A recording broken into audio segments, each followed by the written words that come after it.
Why, hello there. How are we doing today, chat? As you can see, I said last stream I would leave the catacombs, and yet I'm still in the catacombs. What's the deal? Well, you'll see when we go back up, but I decided I wanted to do a little more down here to talk to you guys about some stuff that we were starting on last time. There we go. Now, where's the items? There we go. So, there we go. Last time we were dealing with the wonderful necromancers who welcomed us wholeheartedly into their little underground graveyard. And fought Pinwheel, who I surprisingly didn't die to. Honestly, wasn't expecting that. Hey, Thens, good to see you. So, Pinwheel's dead. Nothing wrong there. We got a mask for it. Mask of the Child. Now, as we talked about last time, Pinwheel is, let's get out of here. Pinwheel is 3-man in a coat, basically. The idea being is you have 3 different people. They're all kind of stacked up on each other. Concept art makes this more obvious, but you can tell from the way they bulge and everything. There's the idea that we'll refer to the individual parts of Pinwheel as the father, mother, and child to go with the masks. So the father is at the bottom. He's the one with the legs. He stands shouldering the family, so his mask helps with endurance and things like that to sort of keep going, be the breadwinner and all that. Then you got the motherly, the caring mother. So she's the one who's on the first one on the shoulders of the father, and she's essentially again associated with, of course, motherliness, caregiving, healing, defense, you know, those types of elements. And finally, we've got the child, who is supposed to be sort of innocent. The child's the one that's at the top. And we see how here there's the idea of stamina recovery speed. Just a bundle of energy, right? Kids, they just can't stop. Hey, Minty Lemon. How'd you kill the toughest boss? I don't know, man. Like, I went there, I was like, oh man, it's gonna take me, like, at least like 10 tries. 10 tries, I gotta really get used to and master the moveset of Pinwheel in order to dodge all of those sick moves. Didn't work out, though. Instead, as we can see here, he's dead. Well, they is dead. They are dead. The 3 people comprising the one boss. As we were talking about last time, the idea here is that Pinwheel was experimenting when we dropped down into their lair. They were doing some dissection, as we can tell from the blood, getting all the flesh stripped down and off using these saws, really digging in and through to take out the body parts in order to have just the skeletons. Then Pinwheel starts hanging these skeletons here. Very curious. What is with all the books? What is our 3 people in one robe trying to understand and figure out with the human body as a necromancer? Most curious. Now,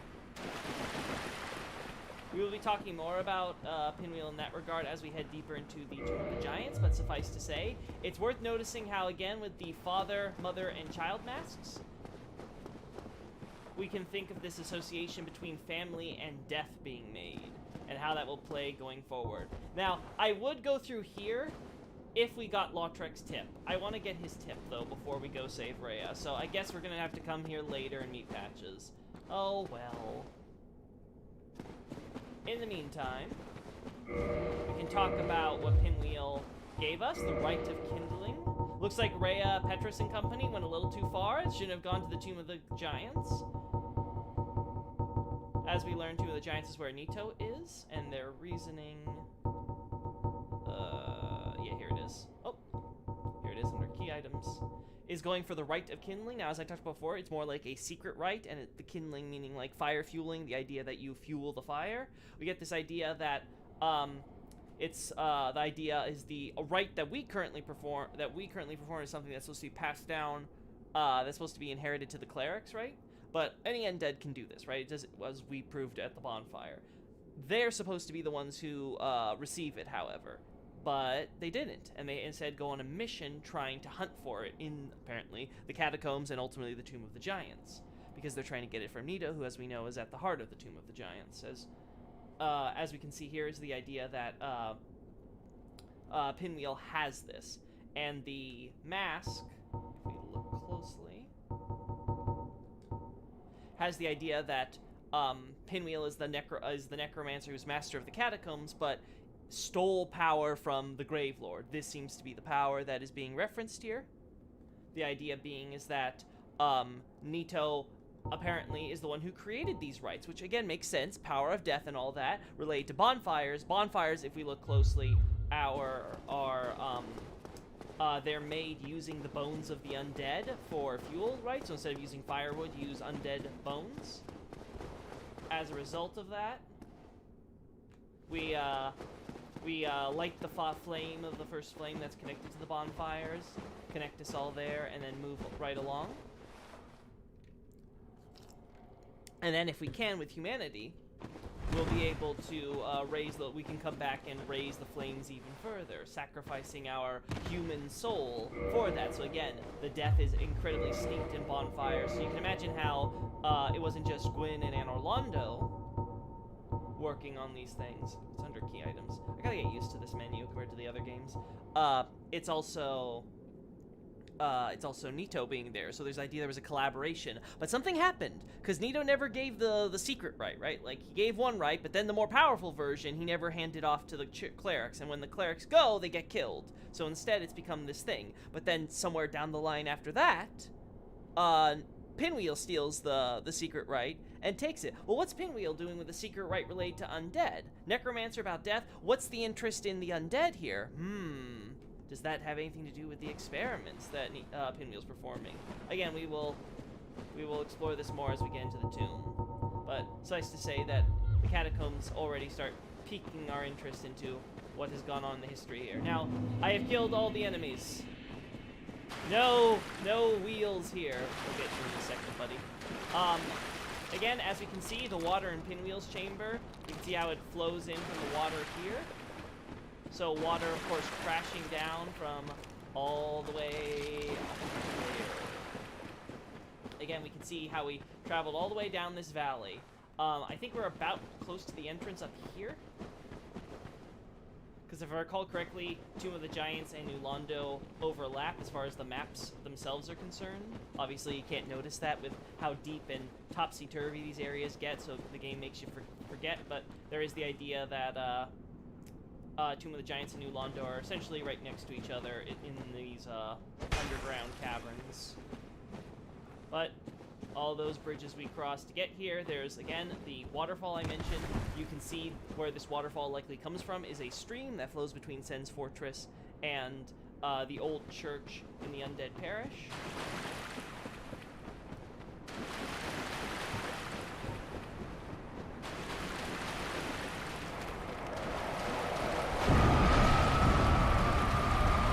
Bridges, we can see the hole from where the water seems to flow out from.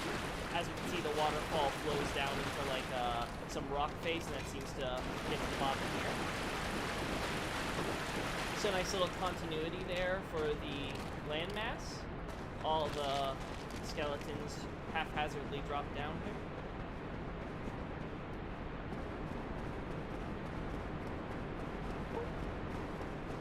Moving up this way now. Now with all the enemies dead, we can start exploring here to our heart's content. I also got from behind the Titanite Demon the Eyes of Death, which, as we will see here, besides the fact the location gives us an easy access to Nito from the nearby coffin, we also have this idea that there's these awful Eyes of Death. They spread disaster, so the idea that Nito tries to spread and cause more death. He seems to have some degree of his power of death, obviously seems to be able to affect even the fate of people's death and dying.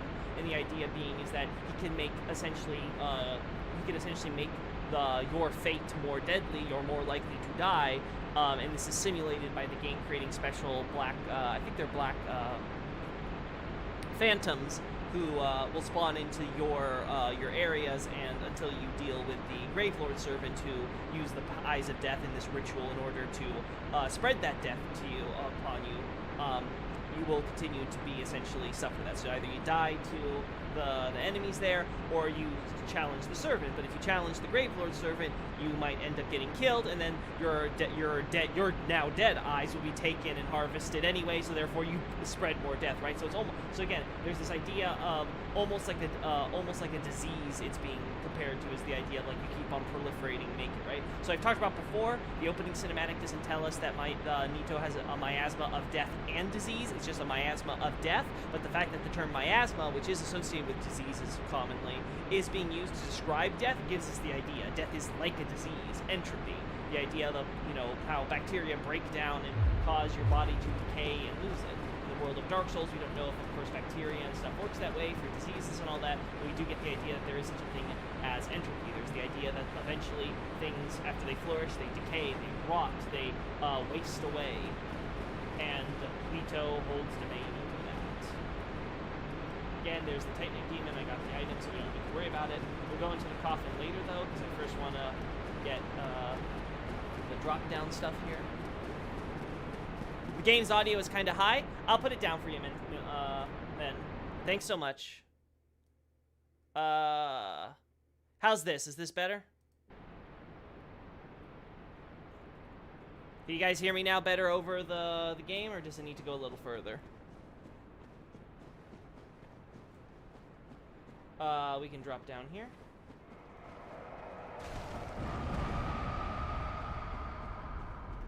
That's where our item is, huh? There we go. Our soul of nameless soldier. Perfect. And we'll go through this again. Much better. Thank you so much. Glad to give you... Oh, I should switch over to the YouTube chat. My bad. Oh, I always forget. Let me do that. Oh.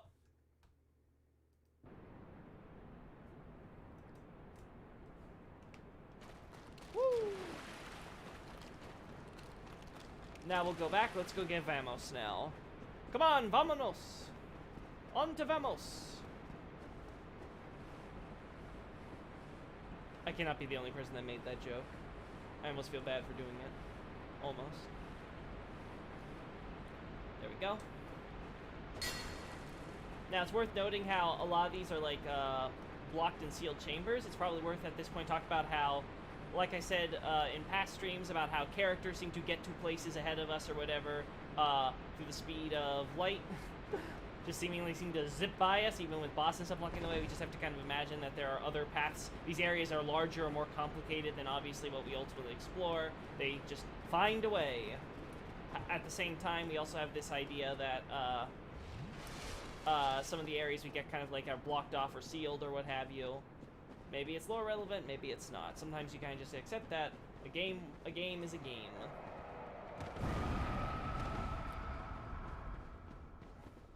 Now, as we continue on this way,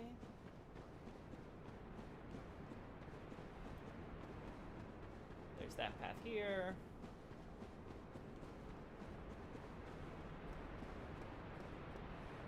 That's the abyss down there, huh? There's the waterfall. Nice. Now again, we don't really get too good of a look beneath it, but we do get the idea. Again, water comes down, it comes out from the hole in the bottom somehow. We want to go this way.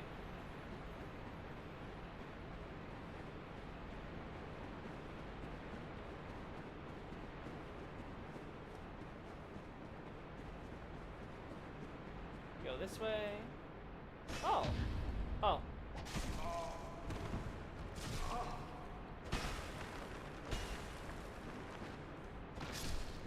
Whew. I guess I didn't kill all the enemies. I thought I did. Any other enemies I should know about? Any other skeletons?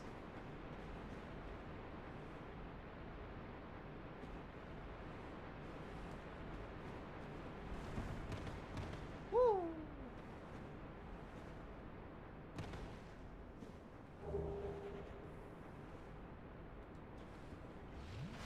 Just gonna do that in advance, just in case.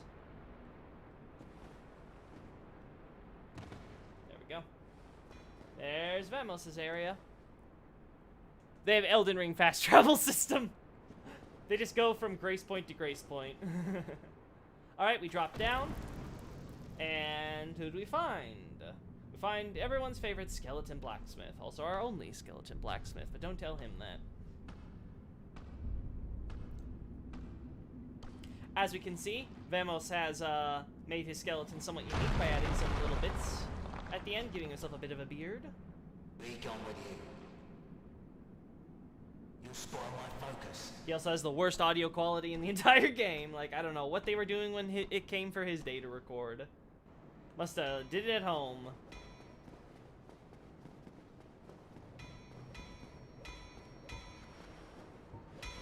Now, as we can see, there's a bunch of hot, molten-looking,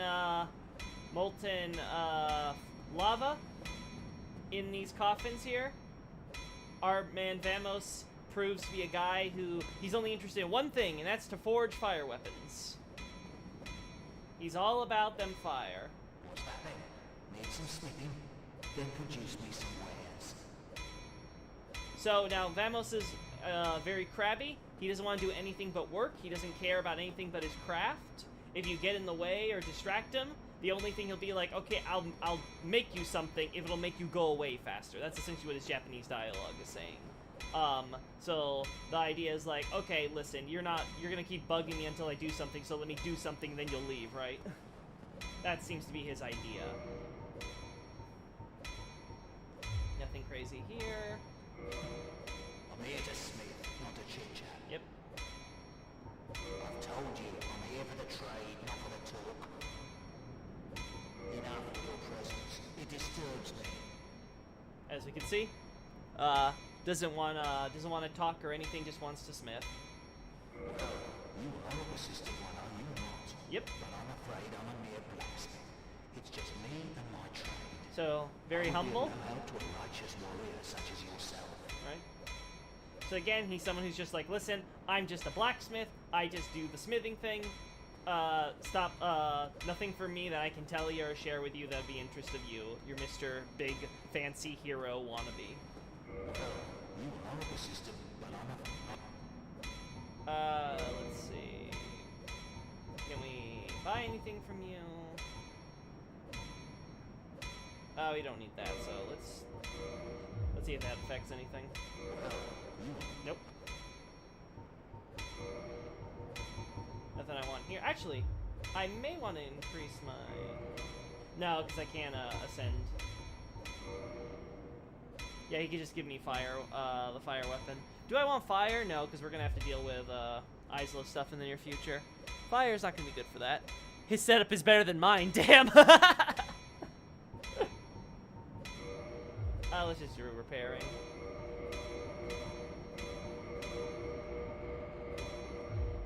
That'll be all, then be gone with you. You'll spoil my focus. Right? Like we're distracting him. He doesn't want us distracting him. Then Alrighty. now where have you gone? Yep. Yep, I get you, buddy. We'll probably come back down here to talk to him when he's a little more willing.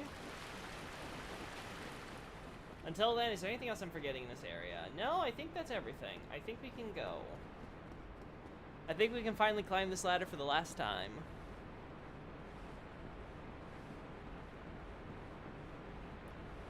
Come on. There we go.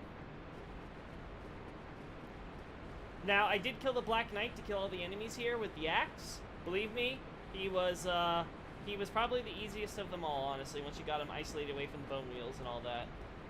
You can just, easiest to backstab, that's for sure.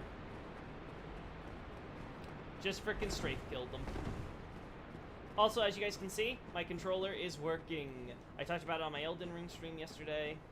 I opened it up, got in there, gave it a good spray.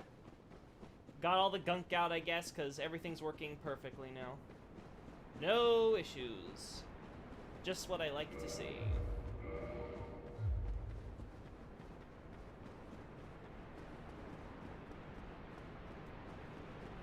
Now, go here, over here.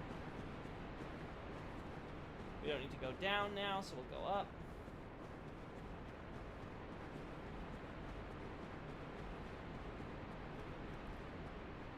Now again, Pinwheel's takeover, at least by the indication of the hollow necromancer servants that he has, seems to indicate for us that I should stop saying he, but Pinwheel, they, the three of them, took over about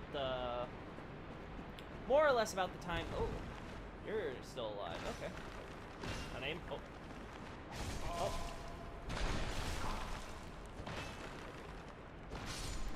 That's what I get for not two-handing. Darn. Pinwheel, they seem to have taken over around the time that the Undead Burg was still active. We know the Undead Burg goes back at least 100 years, based on what Solaire mentioned in passing about seeing heroes from 100 years ago coming through here. We will, of course, see reinforcing this point very shortly.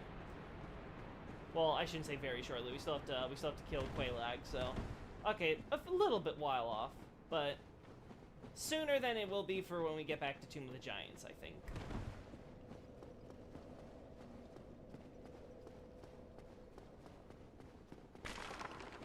Again, as I pointed out, oh, now we get to the skeletons I didn't kill.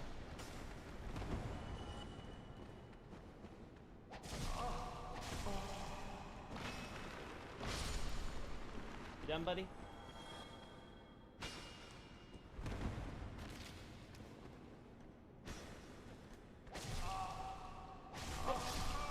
Darn.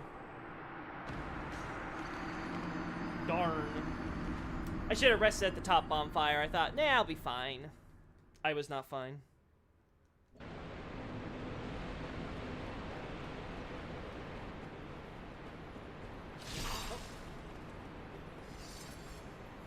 Now we'll go here.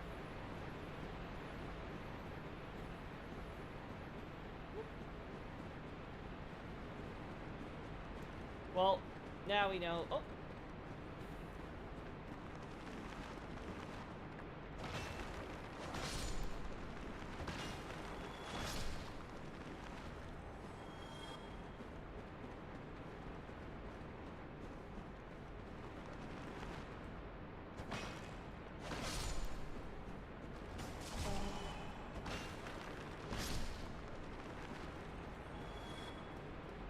Go there. Whoop.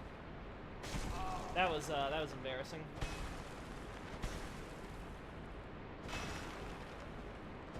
And there we go.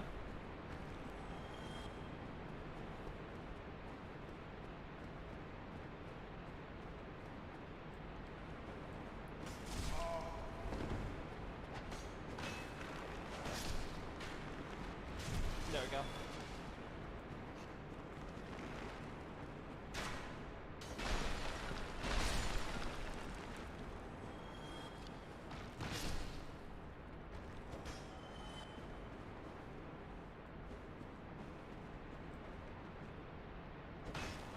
Perfect.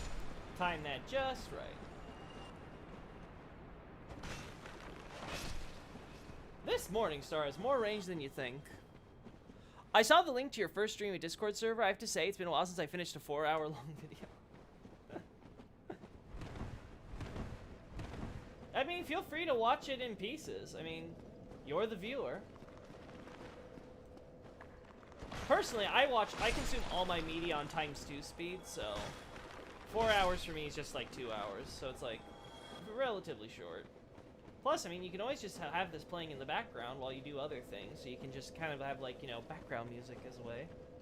That's, again, a lot what I do when I work for and trying to get through my various media. Okay, let's remember. Let's rest here first. Actually, you know what? I can get my souls and it'll be fine. Watch, I'm gonna regret saying that.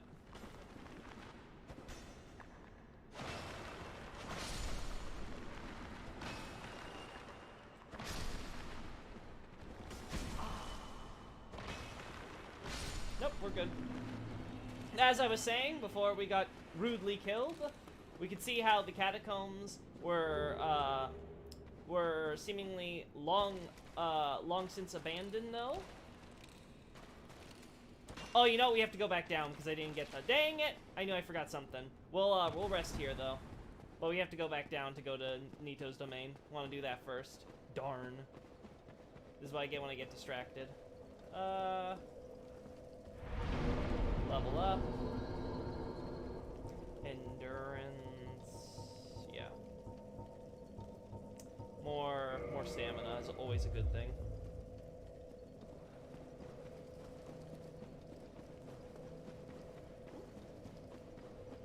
As we can see from the pile of corpses, though, Nito, I mentioned last stream the idea of Nito being the one who used to control the catacombs before Pinwheel. Pinwheel, as we can see, stole power and seems to have taken it over. The giant skeleton is an indication of a time capsule of the type of guards who used to be in this place. Bunch of giants that we see again in the catacombs in Nito's service.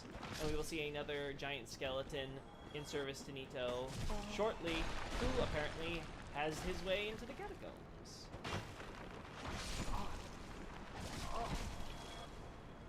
There we go.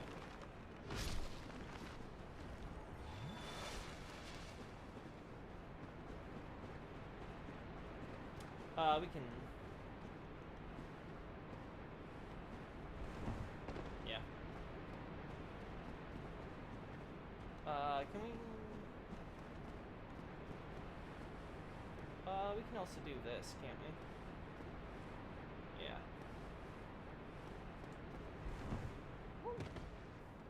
Yeah, perfect. I know my shortcuts. Nope. Nope. Where are you, open coffin?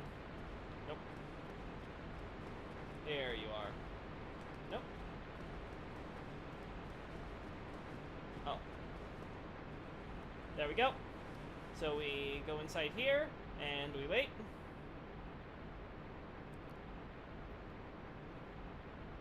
Any second now. Any second now.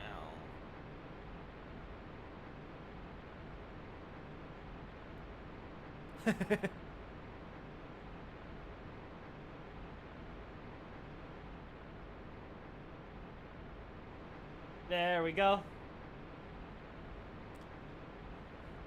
Just wait a very long time. As we can see, while we're here waiting, wondering, hey, why the hell am I doing this? This seems like it seems like not my wisest move to roleplay. Oh, hey, giant skeleton. Close the lid. Well.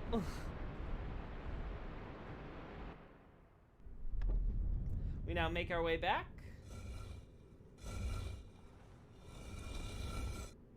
To Nito's domain. So again, we can see how the idea that the giant skeletons have sort of a mission to bring servants, and the idea is, hey, go to the catacombs, rest in here with some eyes of death that you can offer to Nito, and you can join.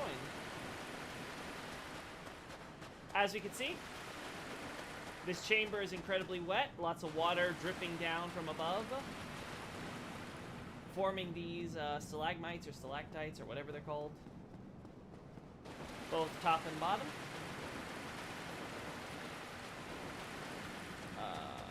Yeah, there's some of the drop-down stuff.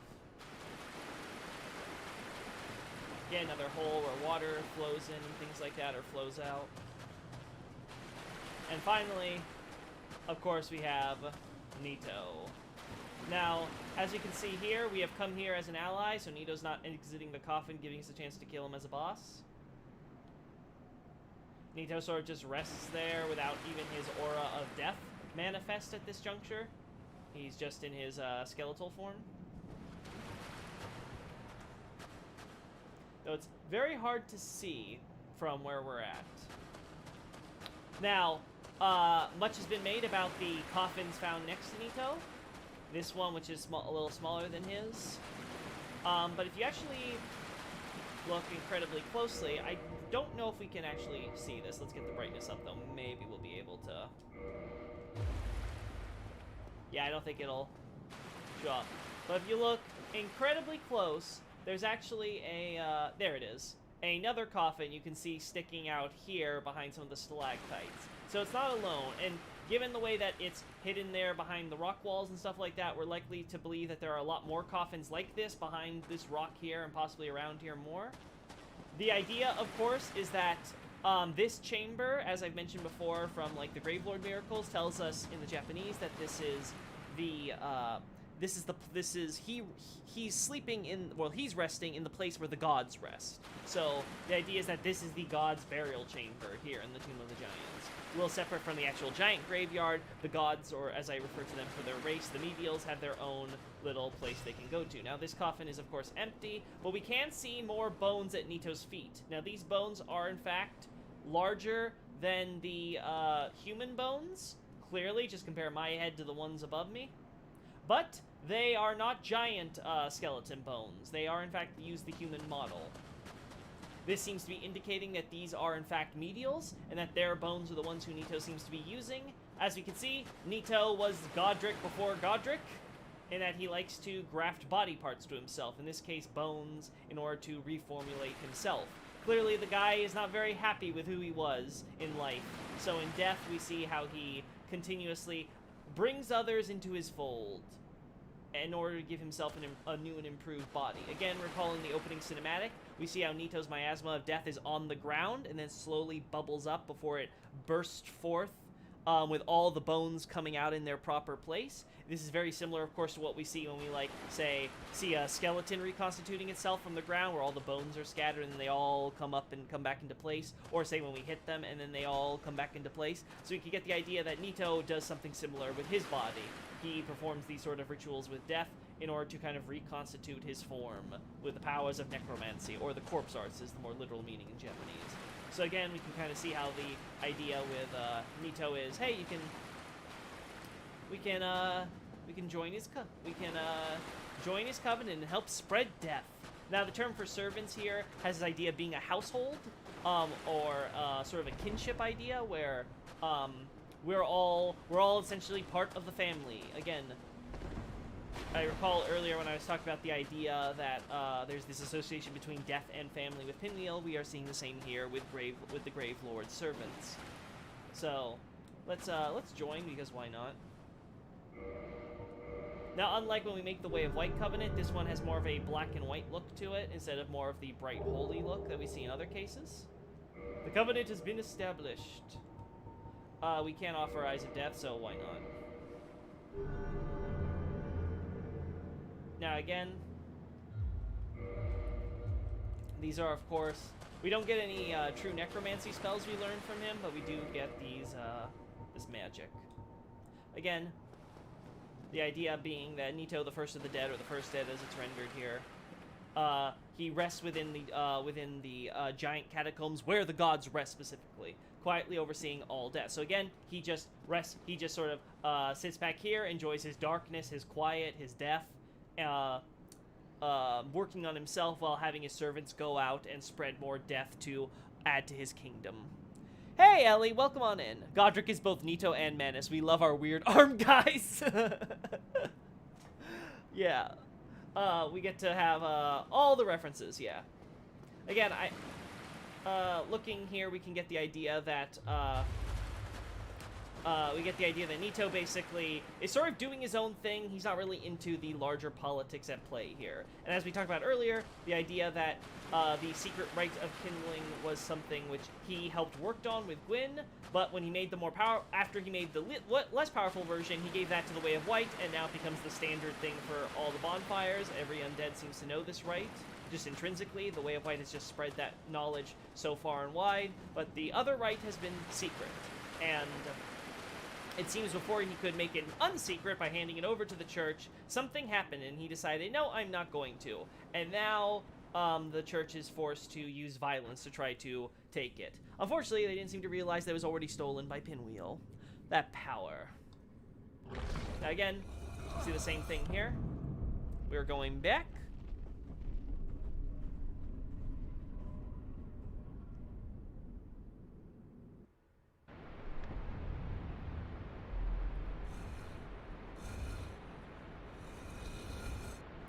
And we're in the Catacombs again.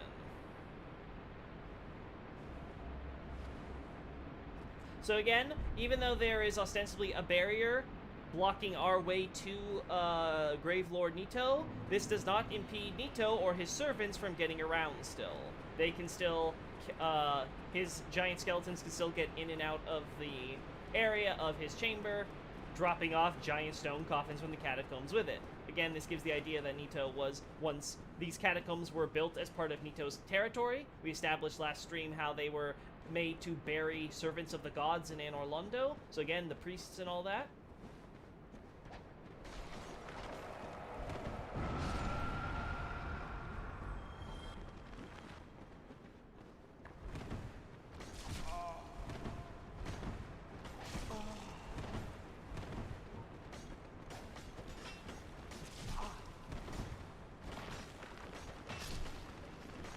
Before I die. There we go. And these priests and things, when they die, well, where are you going to bury all these humans? You're not going to bury them in Anor Londo or anything. And as we see, the gods have their own burial chamber down here. So why not build chambers for humans to be buried here too? Those loyal humans who live here as your servants and the like. Now, Dark Souls 2 expands on these relations between Anor Londo and Nito during the era of undeath as well, because obviously once the servants of the gods start becoming undead, you're seeing less and less are going to be buried here, right? We also see, of course, in Dark Souls 2 expand upon Nito's involvement with the undead crypt, the idea of creating an entire mausoleum specifically for undead to manage them. And that this was the entrance of which is connected to a new Londo lift that we see in this game at Firelink and the like, giving us the idea that, again, this was directly connected to New Londo, again, the entrance of which is presumably lost with New Londo's flooding. Obviously, we're not ever going to explore those places that have been completely drenched in water. So, Dark Souls 2 basically sort of expand on the idea of where did New Londo's quote-unquote dead, assuming they died, go to. Again, with all the hollows and stuff, it seems to be the idea was they would hand them to Nito for the undead crypt. So, again, even when New Londo was being established as this undead city in the wake of undeath showing up, Nito was always involved with the gods. But then, like I said, something happened. And again, we'll be discussing that more as we return to the Tomb of the Giants in the future.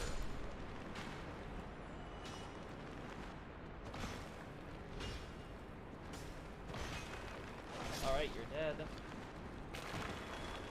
I'll be honest, I was going for the plunging, but okay.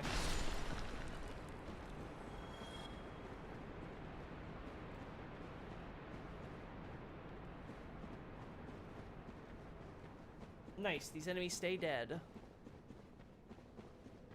Now, we can finally get out of here.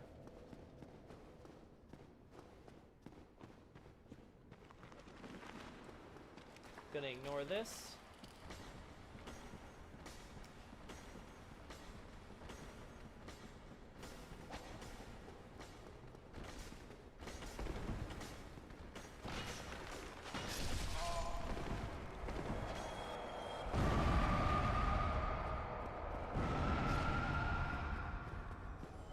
I appreciate it, grudges. See, not all the living dead are bad. Now again, our next part of the journey, there's more of the undead town that we don't get to visit, but our next part of our journey is heading down there to Blighttown. Now, as we can see here, there's a giant, noxious swamp filled with not nice stuff, and we'll talk about that more when we get there. But suffice to say, if the lowest stratum of the undead burg is the sewer, you can imagine what might be below that.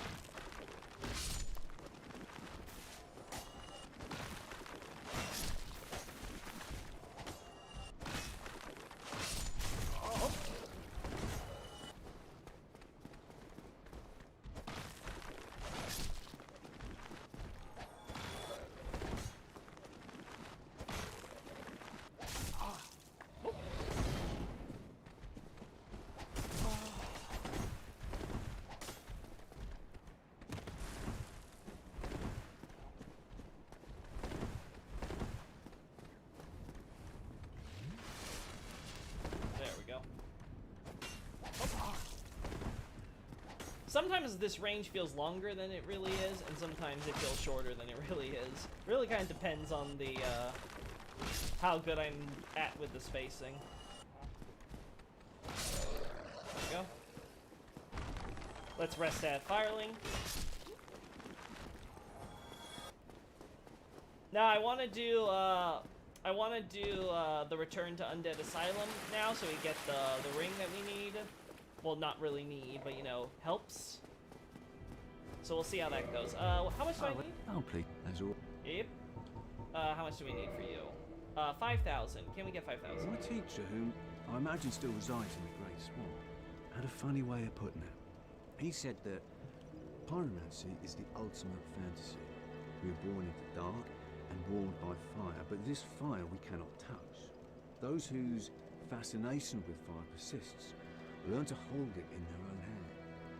He rather had a way with words, the old withering frog.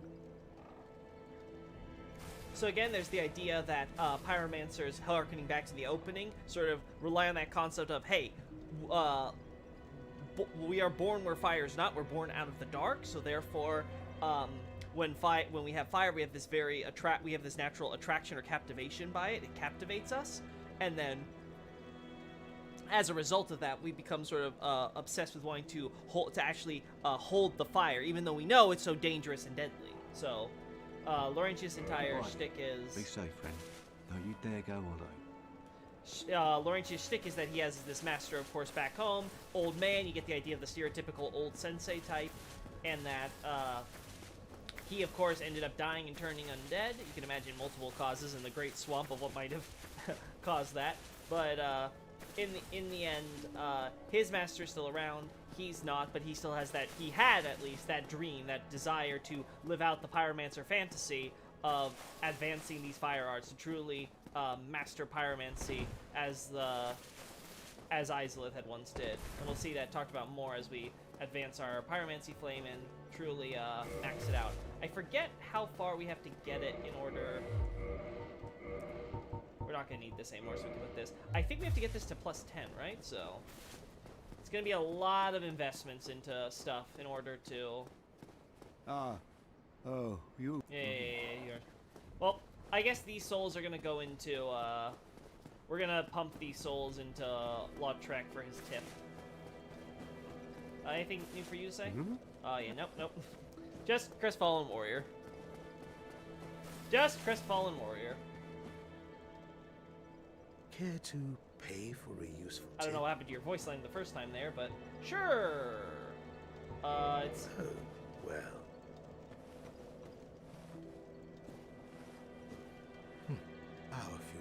Oh, whoopsie. I just, Oh. Whoop, okay, whoopsie, I screwed up. Anyway, darn. I should have just walked away. Let's see if we can do this. Hello, does fire pyromancy is different from ordinary fire? Is it chaos related?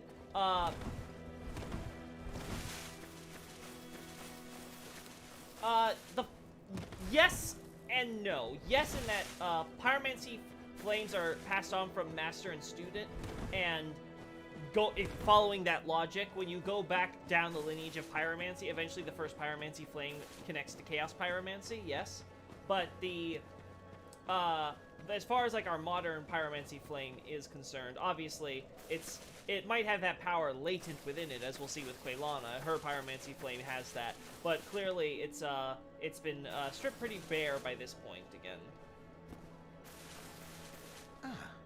You can't. There we go. So, okay. So if I rest, we can do this again. So let's item. Oh, we also haven't talked about this yet. So again, there's the idea that firekeepers are essentially they are a vessel for the bonfires of which they do so. This idea of a corporeal manifestation, meaning basically they are sort of like a body double, essentially. The bonfire is them, and they are the bonfire. So the idea is that whenever we offer humanity to the bonfire, as we can see with the sacred rite of secret rite of Kindling. We have this idea of the humanity being burned and killed. The idea is that humanity that gets burned is going to the firekeepers.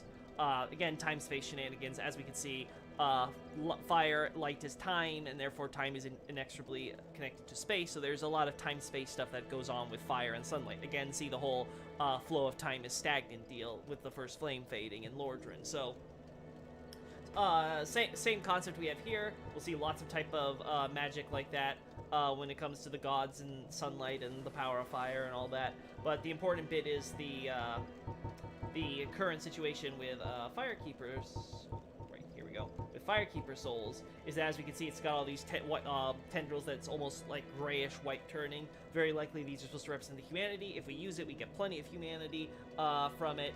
But we can also, of course, use the Firekeeper soul, as we did earlier first stream, which I just did without even thinking of a look at this, is to improve our Estus flask, to kind of infuse the souls to make the fashion the glass, and then they, much like how they are vessels for the bonfires, heat in life, they become a vessel for that heat also in death, right, for the Estus. So, very neat little parallel here. Anyway, let's do that. Nice, even more powerful. Soul. What soul do we want to use? This should be good, right? Yep, that should be good. Oh, right, I gotta rest. I gotta rest. Go this way.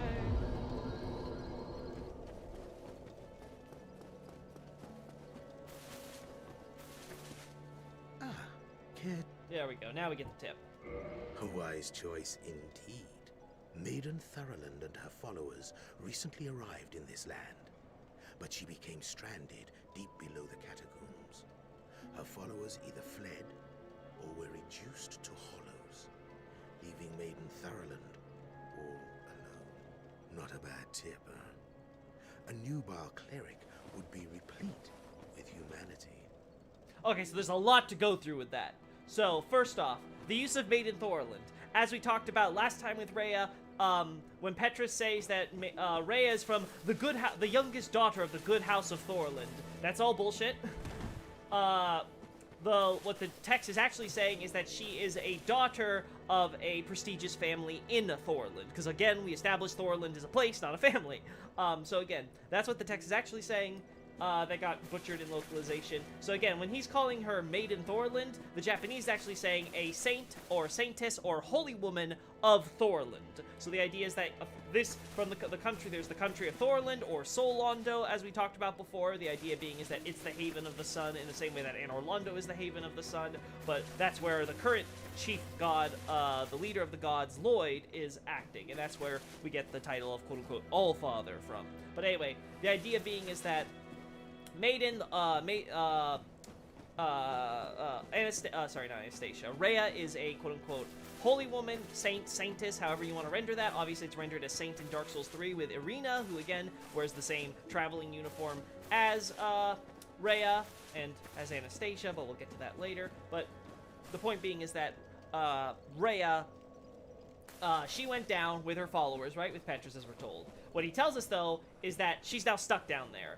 And her followers either fled, so we have the idea that Petrus, who's like, oh, I don't know what happened to her, where is she? So he tells, oh, he ran away.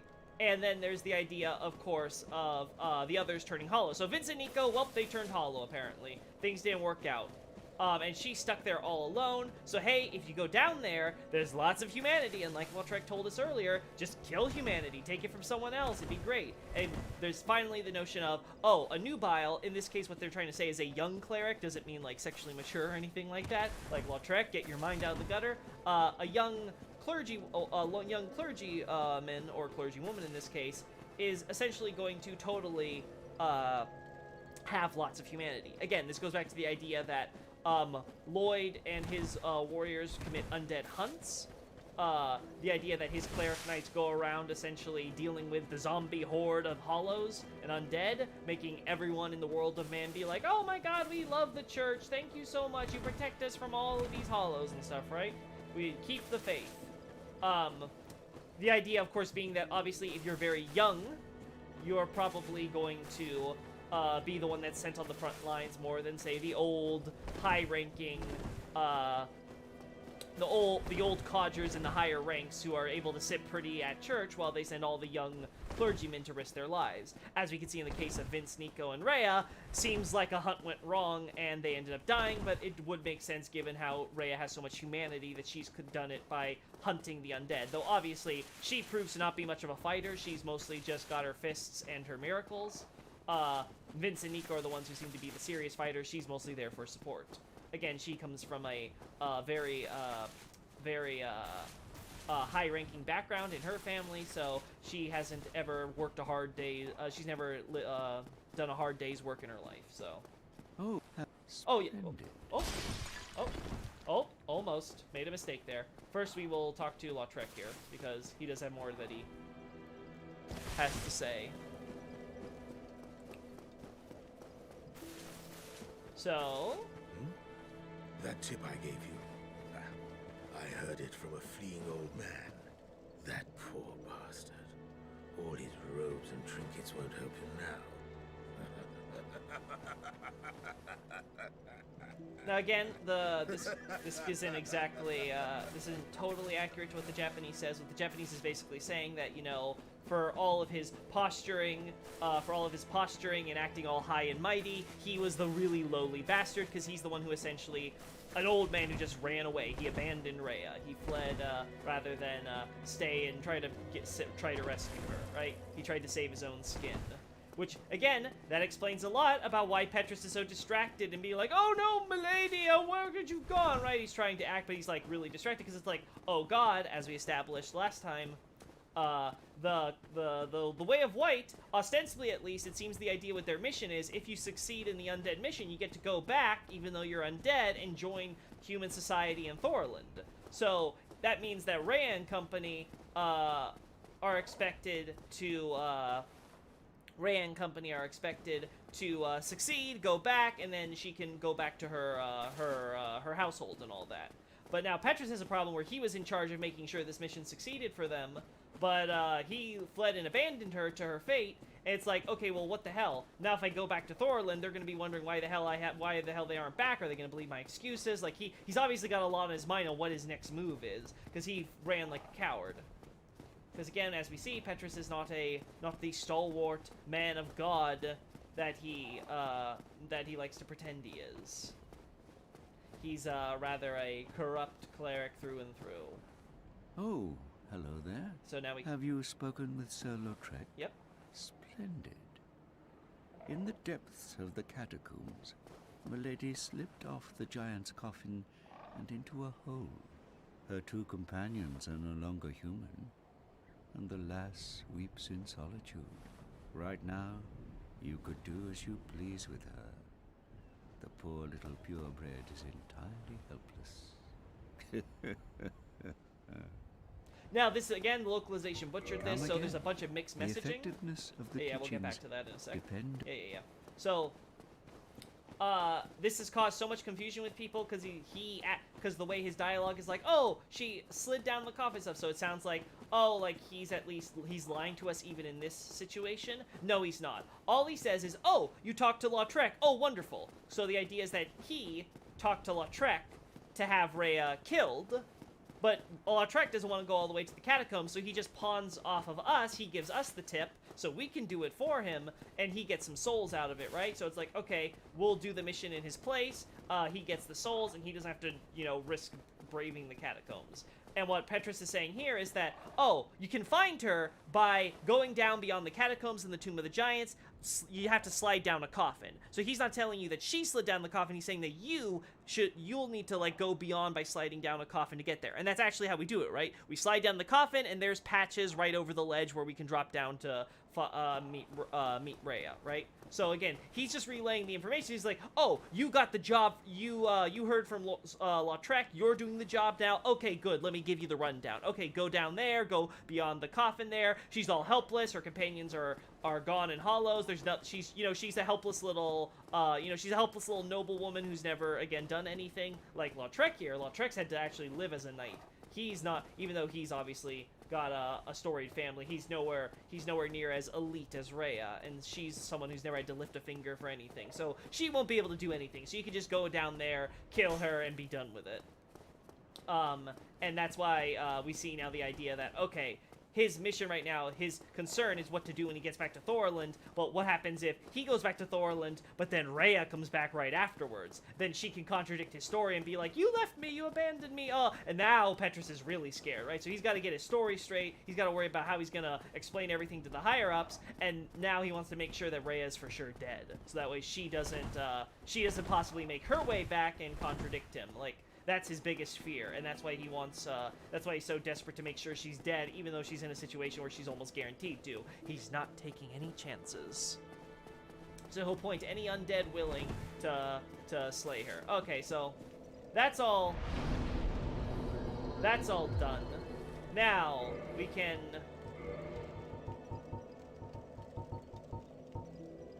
Is there any point to doing this before we, yeah, there is, because we can, we're not killing, gargoyles this time. I decided I'm against it. I want to kill gargoyles last. So, instead, we're going to do the humanity here and then go to the undead asylum. And then we'll go down to the depths and kill Gaping Dragon and get ready for Blighttown. We need to take the humanity first, though.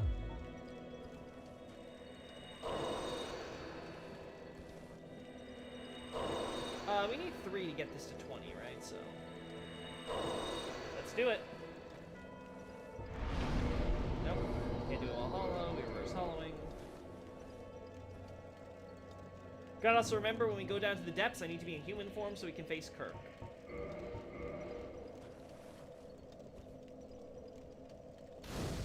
So again, we fuel the fire even further than we already could through this secret rite that Nito developed for Gwyn and the gods. And then we got Super Flame. What?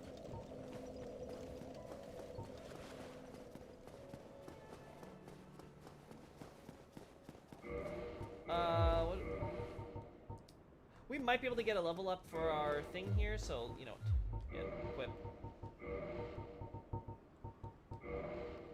Let's see.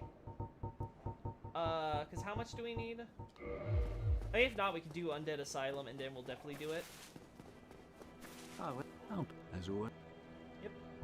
In this land, pyromancers earn a certain respect. The Witch of Izalith, one of the legendary lords, is the godmother of pyromancy. Oh god, so much to talk about. So the day I became undead, I was ecstatic. I felt as if I'd been chosen to attune myself to the ancient arts.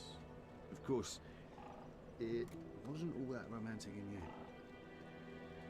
Okay, so, bunch of different points that we need to make here. 1, Laurentius has talked about the idea that, when he says, in this land, pyromancers earn a certain respect. No, they don't. They don't. We see this. Nobody respects pyromancers, no matter where you go. They're hated. They're those weird, they're those weird rustic tree huggers, right? No one wants to be around them. So the idea is that, it's not that they earn a certain respect in Lordran, it's that, they have a particular reverence or respect for Lordran because it's the homeland of Izalith, the Witch of Izalith, her daughters, the homeland of pyromancy itself. So they respect this land for that aspect, in that particular area. Not that they earn respect there. Oh my god, this localization, but.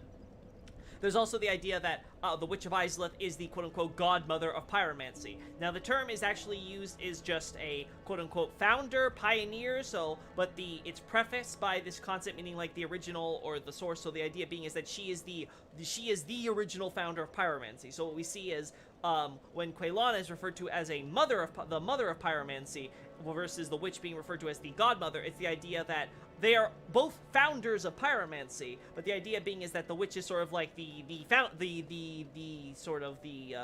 head founder, like she's the leader, which makes sense because you know she's the mother, they're her daughters, they're all working together, so they're all developing the art of pyromancy together. And obviously Dark Souls 3 confirms this as it refers to all of the witches as mothers of pyromancy, or again this term for founders, again pioneers, sort of the people who established and developed this art originally. So again, that just to clarify that bit, and the idea being with Laudrentius is like, oh, he's undead, that's great. He gets driven out, he's being expected to go all the way to Lordran, up north of the gods for this undead mission or whatever. Okay, he doesn't care for the undead mission, but he can go down, find Izalith, and then learn the, he has an excuse now to go travel all that distance, because he has to, and actually learn the original arts of pyromancy, this idea of the primal pyromancies, or the source of the original pyromancies. We'll talk more about the primal pyromancies there later, though. The pyromancer's flame is a part of his own body. Yeah, so? The flame develops right along with his skill. When I gave you that flame, I gave you a part of myself. Please take good care of it. So again, the idea that there's something very intimate about the pyromancer culture. It's both, again, a magical school, a school of magic in a sense, but also a religion. It's a spiritual, it's got a lot of spiritual connotations to that. Like, I am teacher and student are passing on as part of this great lineage of teacher passes on to student, that student passes on to his own student, and so on and so on and so on. And so these pyromancy flames, you keep on splitting a piece, and then that piece gets developed and grown into your own pyromancy flame, as we can see when we modify and upgrade it. So we need about 5,000 souls. We can totally get that. Goodbye then. Be safe. Yep. No, you dead. Oh, hello. And then, so there's the idea that, okay, so pyromancy is this very the art of the act of taking on a student and sharing your flame is incredibly important to a pyromancer, for good reason. There we go. Oh, as Alright, so we'll upgrade that. Again, we're going to try to get this as far as we can, so that way we can see Quelana when we go to Blighttown. We'll do this one more time.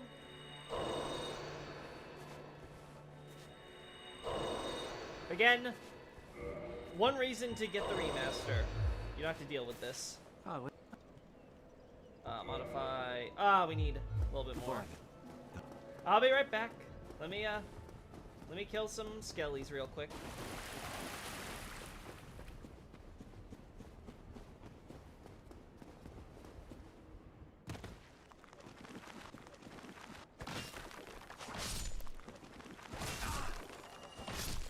Not as much as down there, but it's okay. It's manageable.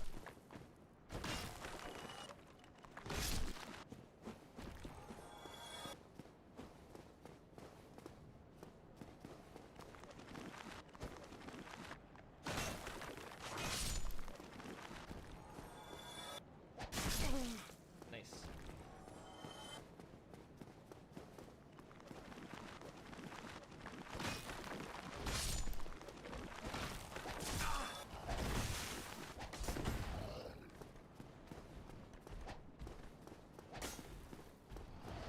Come on, smaller ones. You're more important. Dang it. Not if you block, though.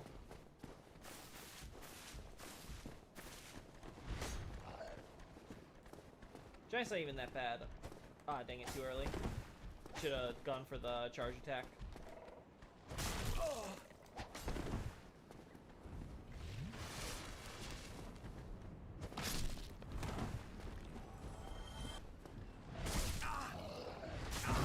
Dang it.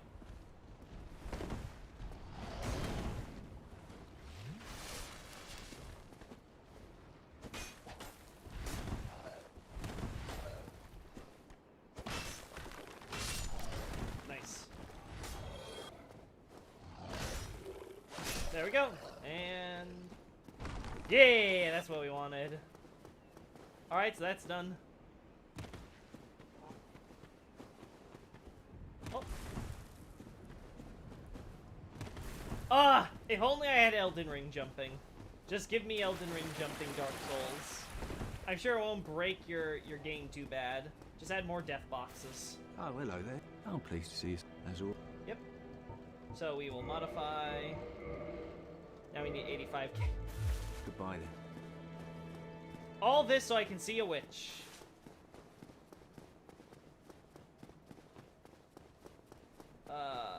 In the depths of the catacombs, her too. Again. Come again. Yep. Again, she didn't slip off. It's that you slide down in order to find her beyond there. So slide down some coffins, and you'll find her in a hole.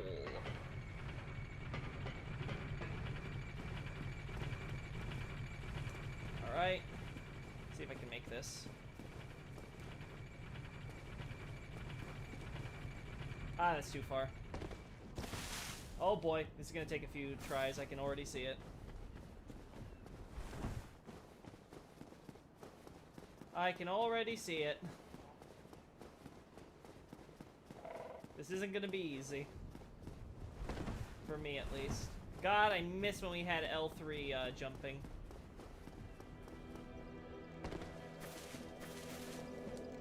Let's do this. Yep. VOD viewers, go, skip forward 10 minutes. Goodness me. How many attempts could it possibly take for me to do this? Alright.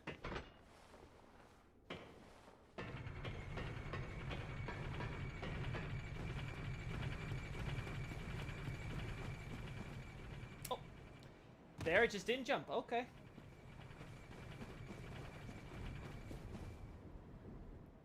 I jumped there.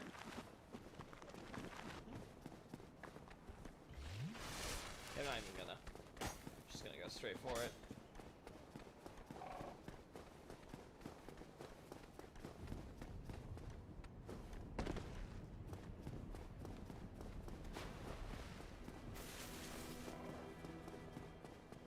Again, Elden Ring jump would solve all of this.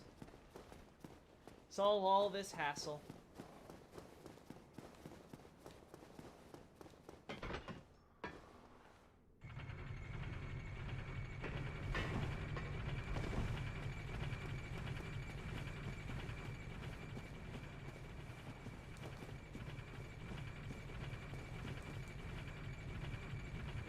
No! Ah! I was so close. Robbed! I was robbed! Wonder if I could just, dodge roll onto it. Yeah, I get you guys. You know what? I'm confident this will be the run, so... Let's do this. There you go. There, brought you back to your positions.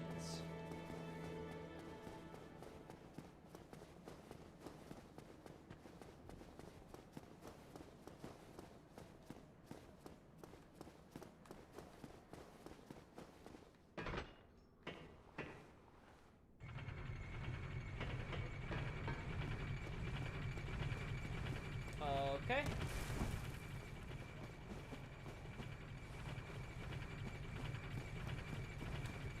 Yes, perfect. All right. Now we shall return. We'll come back. We'll get that when we come back. We don't need it for now.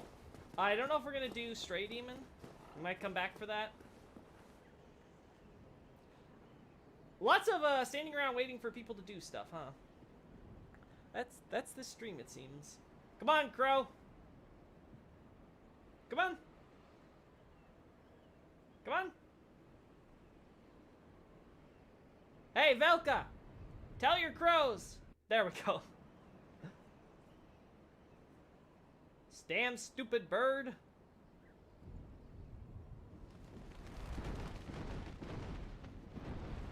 Now we go straight back to the Asylum.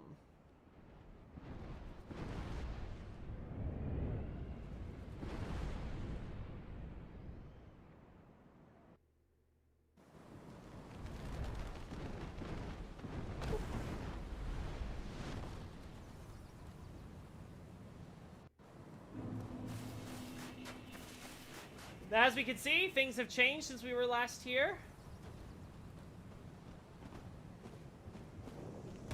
Oh.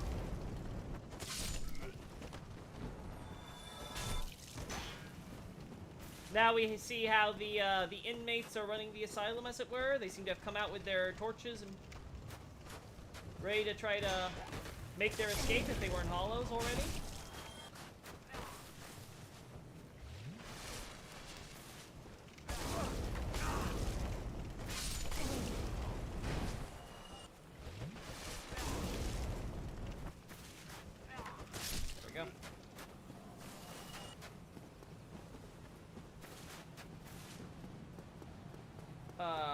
There was an item in the graveyard we missed, right? Yeah, good job. Go straight ahead. Yeah, we... no. Well, I remember someone mentioning that there was an item that we would have to get when we came back, but don't see it. Was it here? Was it by Snuggly? Fun fact, Snuggly the Crow is in fact not a crow. The official name for the Japanese of this character is Hawk Girl, so yeah. Not named Snuggly, not even a crow. Feels bad, man. Though the Hawk Girl reference is, of course, to the double-winged Hawk Girl, who you could also trade items with back in Demon Souls, so... Coolly, I guess. Okay. Not seeing it. Guess we'll figure it out later.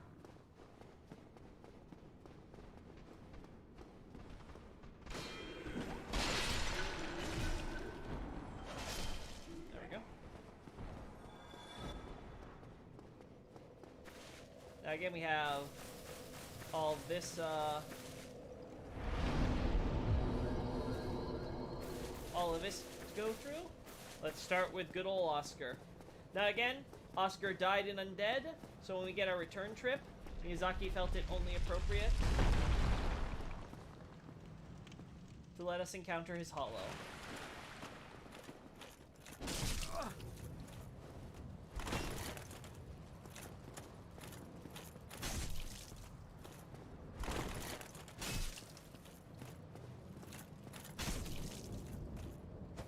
There we go.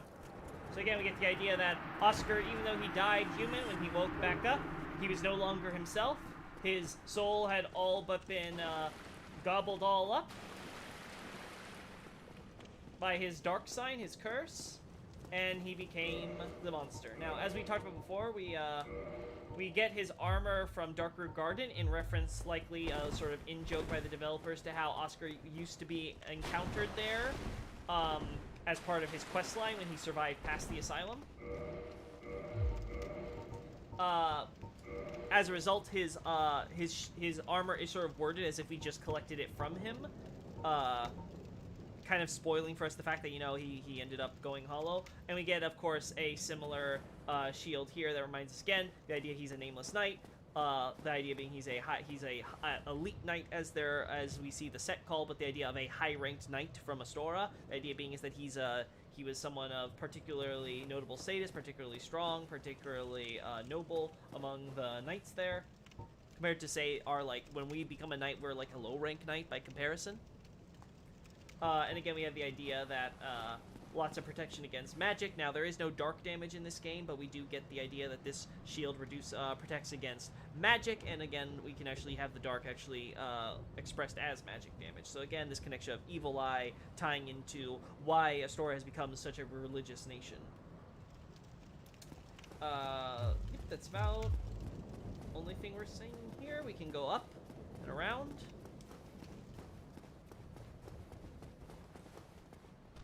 Oh. There we go. I should just get my shield and switch when I want. Go here, around this way.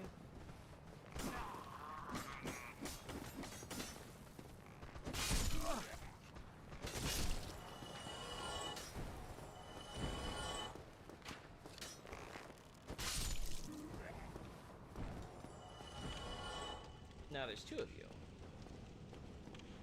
Again, we get the idea that the Undeadburg's army once staffed this place before the demons did.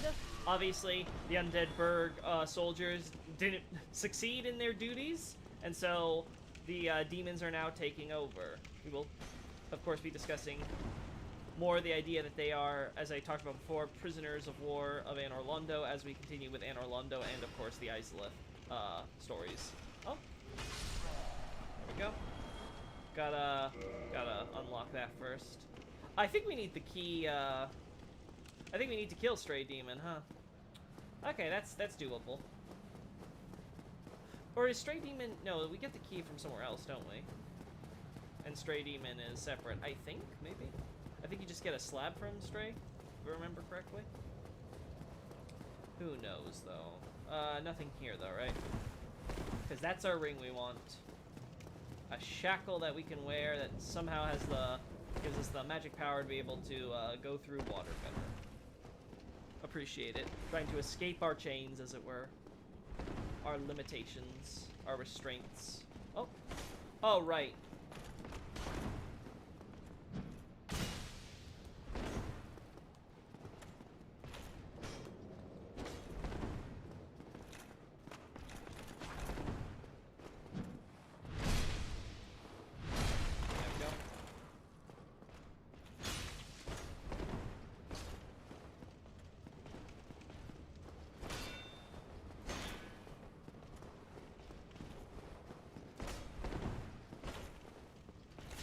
Oh, darn, that was,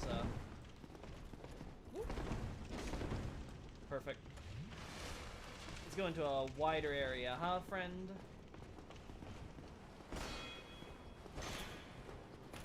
Oh, of course, your turn. Naturally.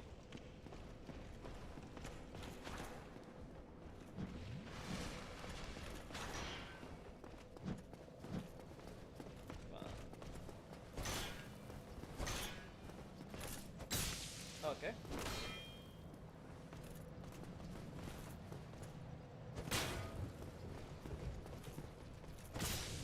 I'll be honest, I thought I had the backstab there. Again, I thought I had that there too, but...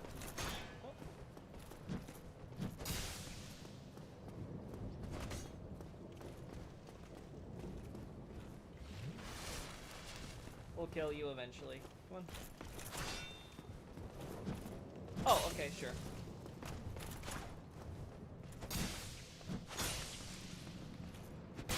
Dang it.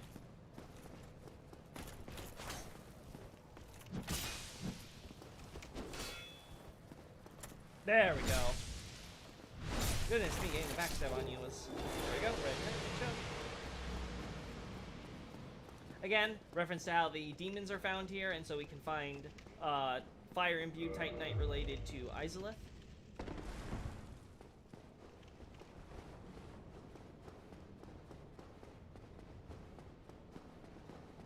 Okay, so there's nothing in here, right? Yep, no, we're good. I'll be honest, I was expecting another one of you. I guess we gotta go, we gotta go further in.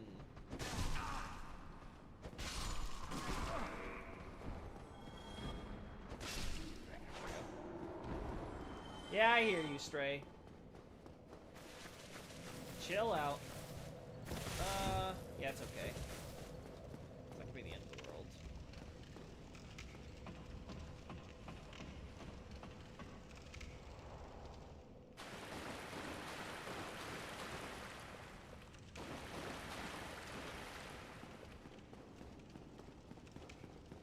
Oh, you know what? The key is on the corpse on the roof, isn't it? Now I remember. Yeah, so we'll have to go back, grab it, and come back here. Oh well, at least we're gonna get yeah, we're not gonna worry about Stray Demon then, because I wasted a lot of unnecessary time. Come on.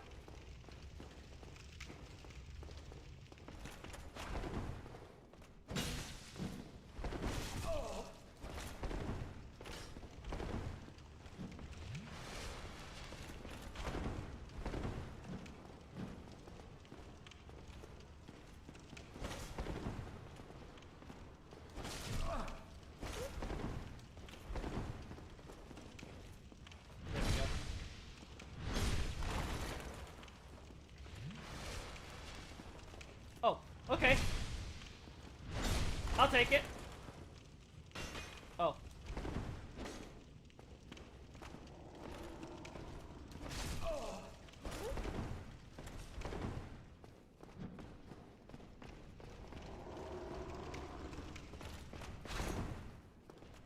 Perfect.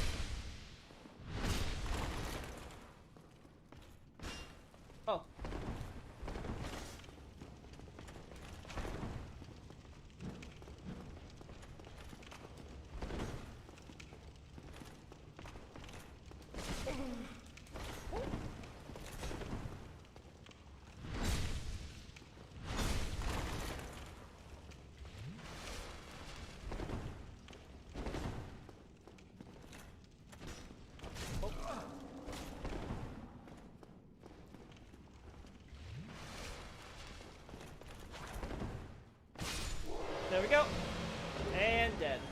Sorry about being quiet there. Wanted to really focus on that so we didn't have to do this all over again.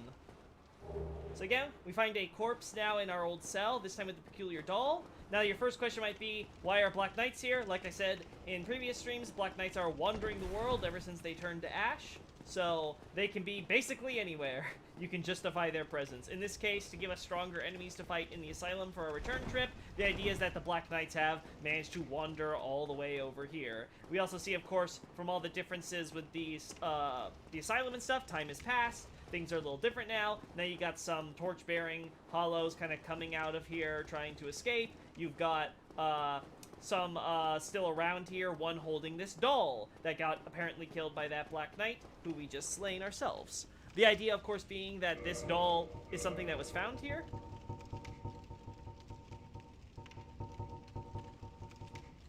It makes a point of how it looks somewhat odd, especially with how it is working, how it's dressed. There's this idea of there was once an abomination who had no place in this world. This term for abomination is the same term that would be translated in Dark Souls 3 as the forlorn, in relation to the painting world. So again, we can kind of see how Dark Souls 3 is again referencing back to Dark Souls 1 here, where there's the idea that there is this detested being, this undesirable, who had no place to belong in this world, anywhere in this world. So she had this doll, she was the one who owned this doll, and as we can see, the doll was apparently left behind. It gives the idea that she was imprisoned here. Now again, recall back to when I talked about the idea of the statues of beasts that ornament here. I said might just be a remnant from when this area was sort of the test tutorial level. Sorry, not the tutorial, the test level once upon a time.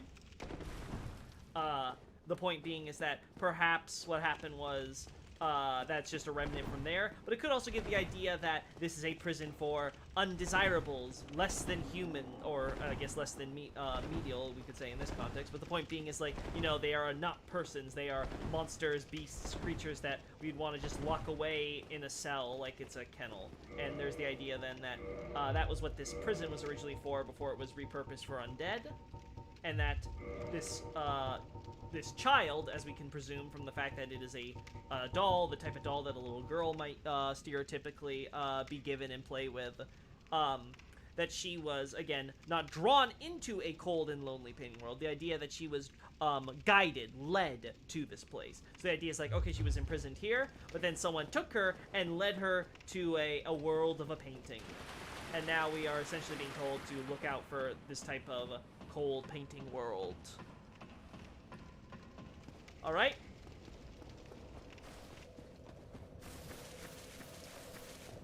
Like I said, we want the ring, so we're gonna come back. Gonna use my homeward bone to make this easier for me. Oh.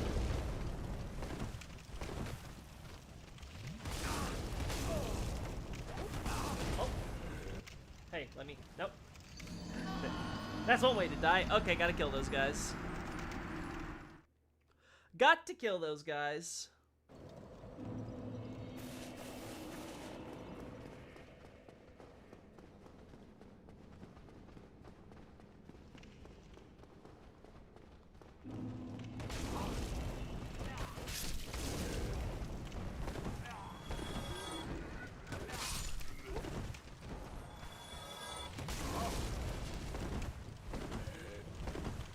Dang, I was hoping the other guys wouldn't follow me. That was wishful thinking. We don't want to fall down into the pit.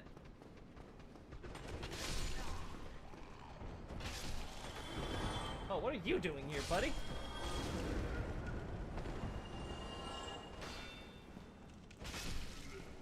There we go. Alright, let's go back, use Homeward Bone, and do this all again.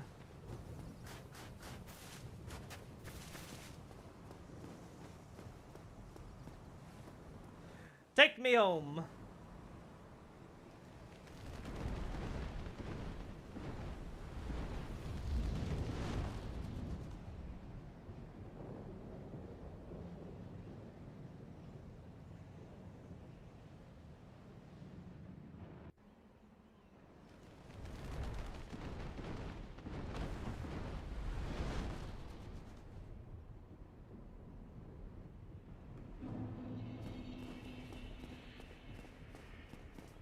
Anything else up here that I want?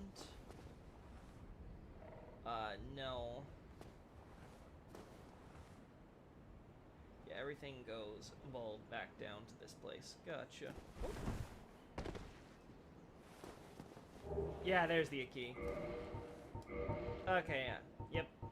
Remembered a little too late. Should have done that. But honestly, this kind of worked out for the better, I think. West key. So again, there's the idea that here's the key from someone who left the asylum. They apparently brought this key with them, and for us to find here later on this corpse. The idea being is that it's this whole prison, all the iron bars and all that. Same thing referenced here. But the idea is like, okay, but even if a hero were to find the key in Laudrek and you know, come back, and not necessarily to liberate the prison, but essentially come back to the prison, like, would you? Alright, let's use Homeward Bone now. Oh. Homeward Bone. So we can quickly get back and then use the key.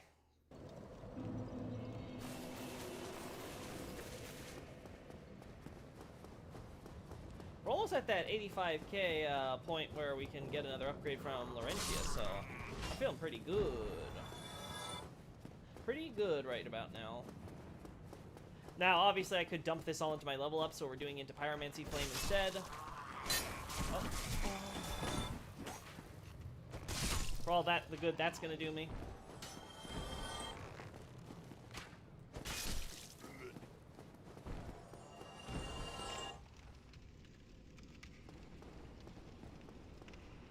Good.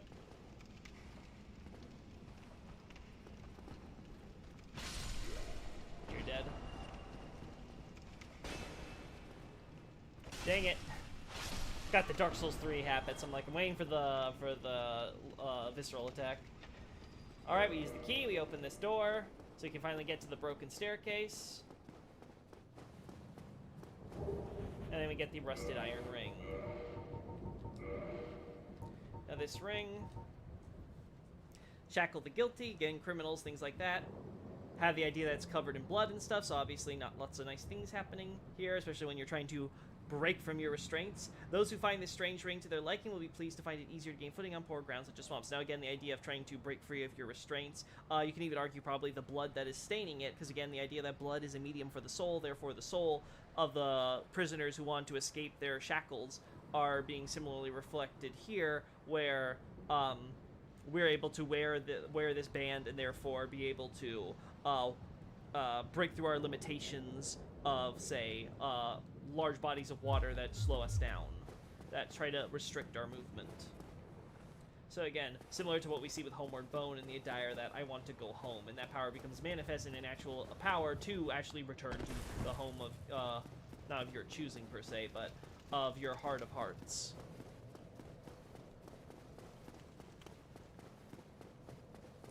Okay.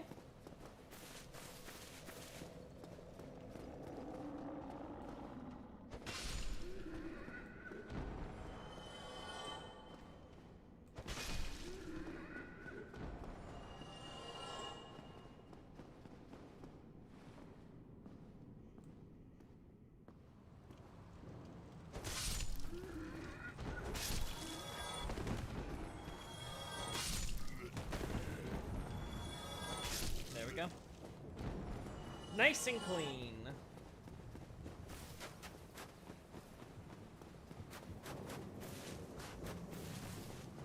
And now we can head back to the depths and deal with Gaping Dragon. Oh boy. That fight's not gonna be, cancer or anything. We'll see, maybe it'll be long, but I'll get through it in the first try. You never know. Probably want to upgrade my weapon with Andre, though, first. Most likely, yeah. Again, we'll skip that. Oh! Never mind, we're doing this again. Well, Laurentius, we're getting that upgrade. Because I gotta kill all these enemies again, because I'm an idiot. That's what I get for rushing.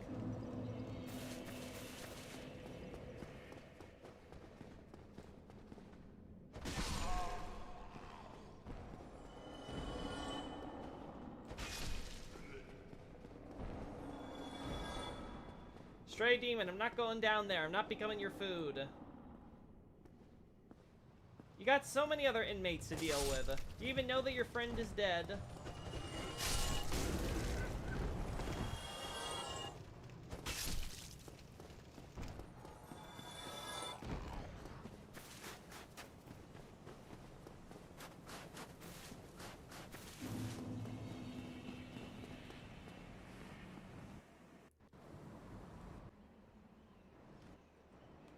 There we go.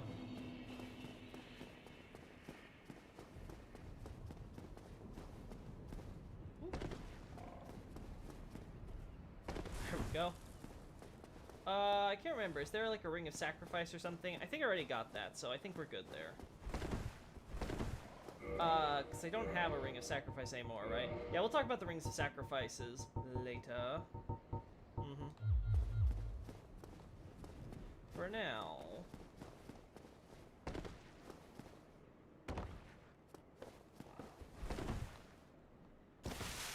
There we go.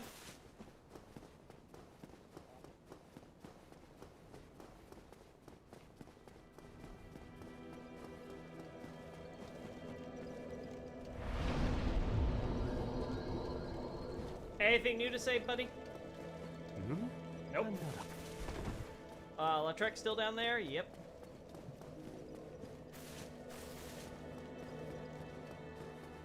Alright, so how many souls do I need? The pyromancer's flame is... Yeah. Just a few hundred Goodbye. more. Let's kill a few skeletons. Kill a few skeletons, and then we're good.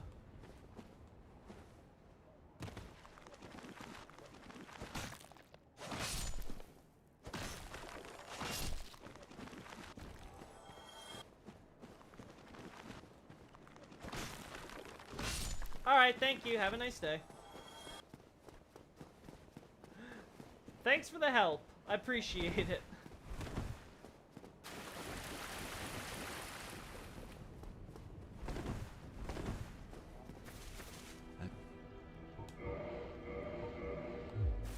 Need 10K. Wait, friend. Where are you off to? I'm just, doing my thing. There we go, we're all set. Gonna keep on going up until we can max this thing out, and then we'll head to Blighttown. Don't worry, boy. Now, let's, head all the way over here. Up the lift. Come on, there we go.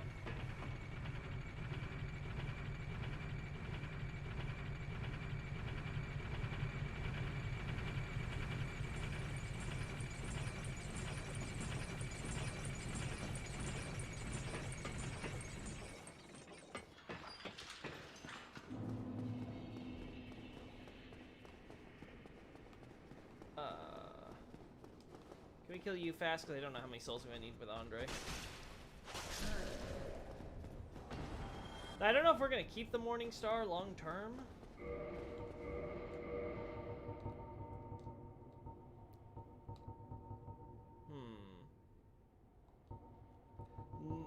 I guess we could consider a halberd. Scimitar also looks pretty nice.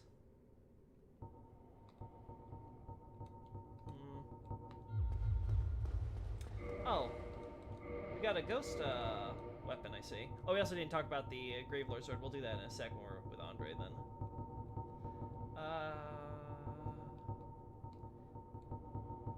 There it is, the Jagged Ghost Blade. If I recall correctly, this is the one from the male ghost, not the female ghost, because the female ghosts have the kitchen knife style, so... We'll talk more about these ghost blades going forward, because there's actually some interesting little details that have quite a bit of lore.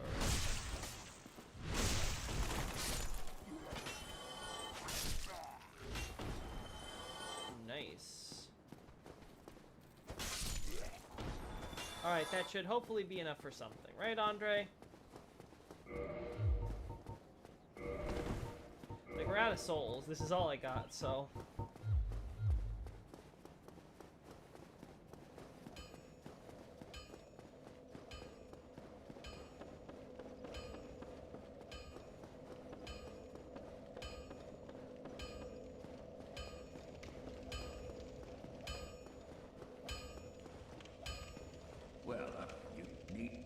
Let's see. Actually, let's look at modify.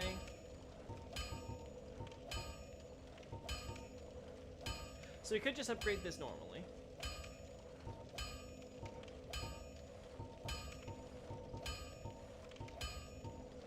This increases my scaling with strength. This, of course, adds the... Yeah, okay. This brings that down to D.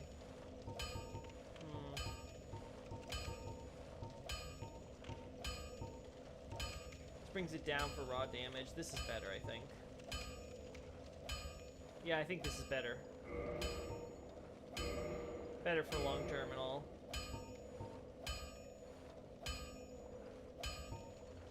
Then we can reinforce.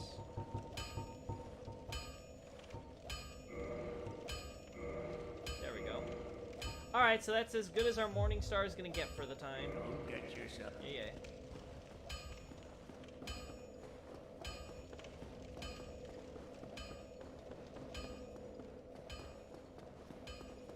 Yeah, we don't want to rest.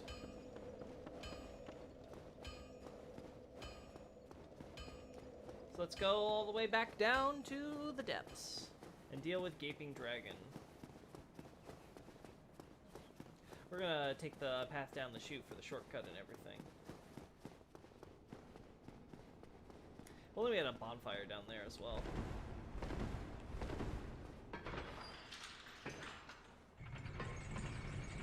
We'll make it work, though.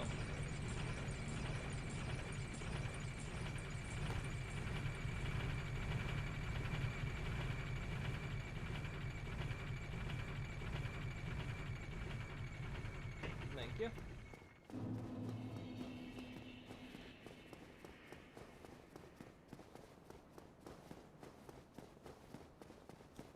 And now we travel. Hey, buddy. Oh, hello. Well, you said myself. I'm fine. Let's get started straight away. Oh, you swear. I wish to do what I can to locate Master Logan. I am aware of my shortcomings, but I cannot very well just sit around here and rot. Oh, do not worry. I have considered our relationship. I will only leave after I have taught you all the sorceries that I know. I shall count myself lucky if I manage to locate Logan, or even return here in one piece. So he's painfully aware that he Goodbye, then. doesn't have the skills in a straight-up fight. He's trying his best. What is an occult weapon in Dark Souls? Does it relate to Velka? Occult is, it means I translate it in Abyssal Archive as heathen. It means essentially a wicked or false faith, essentially, right? So if the Way of White is the white faith, then the occult, the heathens, are the wicked or the false pagans, essentially, right? Because the idea essentially being, when you're talking about like a wicked or false faith, is the idea that, you know, they are these pagans, they're not the mainstream faith or our faith, the Way of White in this case. Their religion is false and evil. Or rather, I should say, it is evil and thus most likely false. The idea being, of course, that occult weapons or heathen weapons is the idea that the heathens use the power of dark. This obviously becomes the dark upgrades that we see in later games. The idea being, of course, that the dark in the context of these heathens out in the world, which we will be learning about more as we go into the painting world and stuff, are essentially, they don't study the dark as a sorcery like the sorcerers of Vinheim. They study it more as a faith, or I should say they worship these false pagan gods and things like that as part of a dark faith.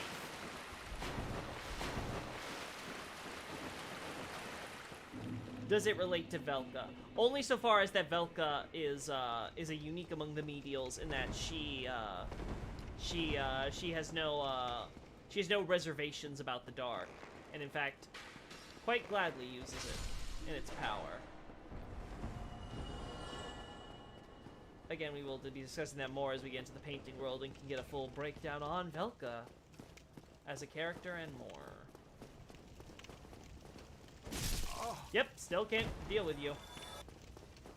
Okay. Back down to the cannibals. Now again, as I talked about in previous streams, the idea of not all hollows are necessarily insane, as Dark Souls 3 of course makes abundantly clear, but Dark Souls 1 has that established here as well. We see how all these hollows have formed a society. They are waiting with bated breath to sit down and eat the work that their cook makes. With the flesh of their kindred that they skinned and killed. There's a lot of deliberate action and thought behind their work. Obviously, cooking requires more than you can when you just mindlessly swing a sword on the instincts that you were trained to have, right? So there's the idea that these hollows aren't insane. They oppose us because they want to eat us. We're fresh meat to add to the next meal.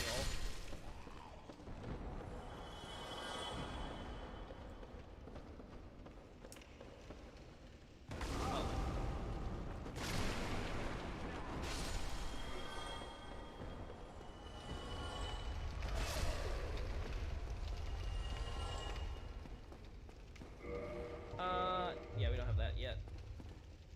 Probably want it for this section, though, specifically.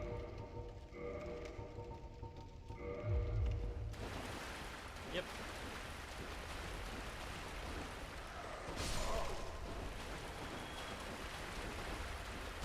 Oh. There we go.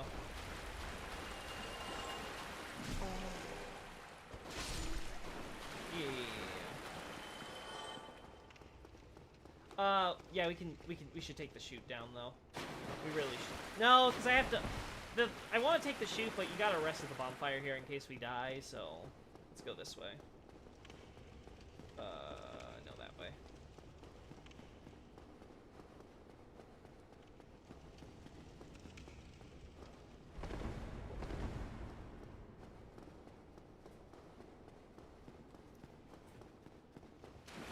Again, back through the crawling carry-on. Oh, that's not good. Thank you.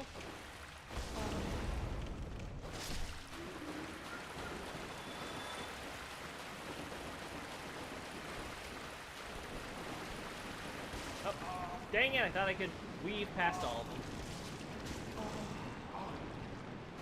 Get me out of here.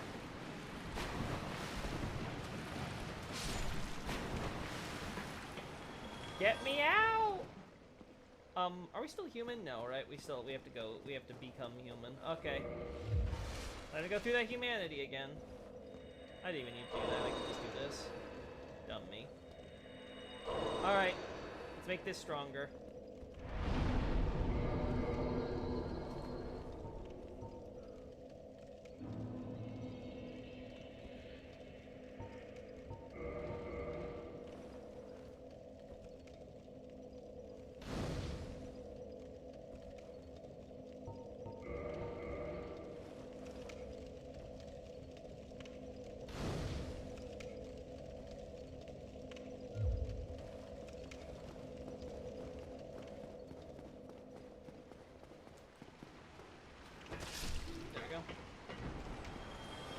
And now we head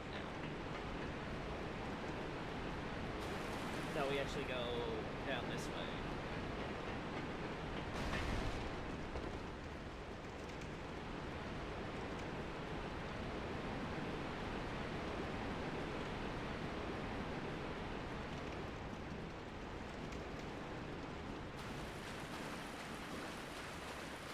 There's Nominal. Oh, let's see if he has something new to say.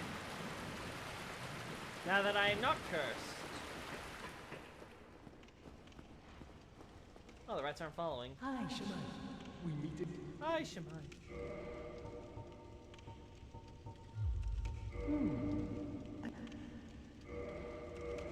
Okay.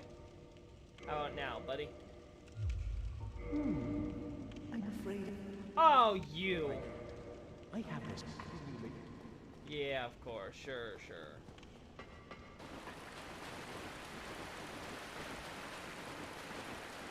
Okay. Can I even use this on this weapon now that I'm upgrading it? I want to say yes, but we'll see.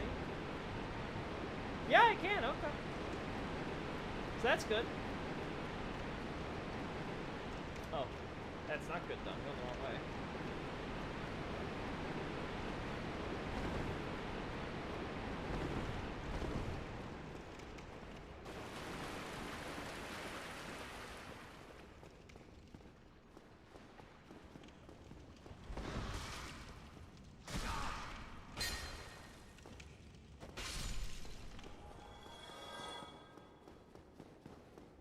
Now again, when we were over there was the evangelist of Seath who was looking over there, seemingly interested. This, of course, tells us that the evangelists wasn't just one slipping into the church to teach the desperate congregation the ways of the mad god.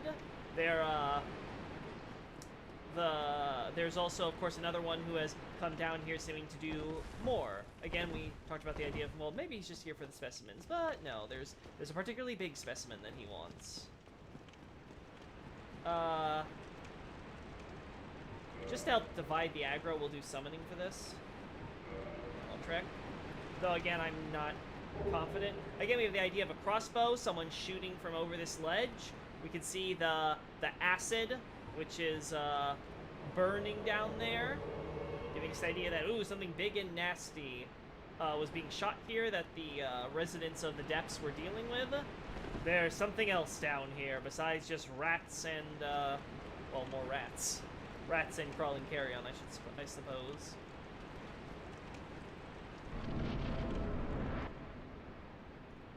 As we can see, we have light to the outside, so we have the idea that we're at the walls of the Undead Burg, at least this portion that links to Blighttown.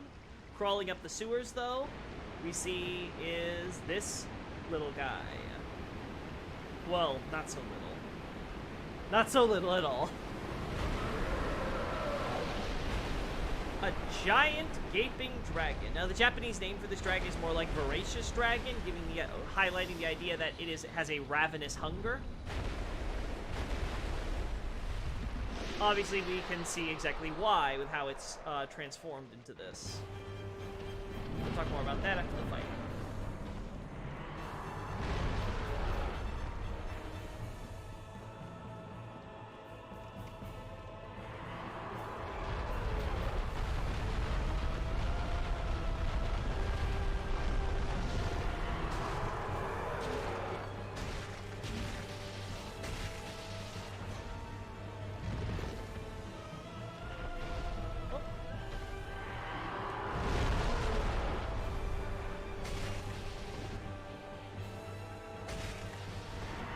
Actually, we should go for the tail, too.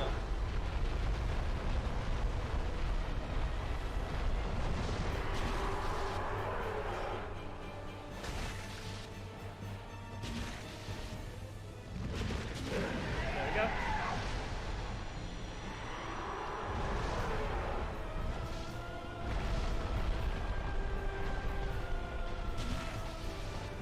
Oh, it's gonna hurt.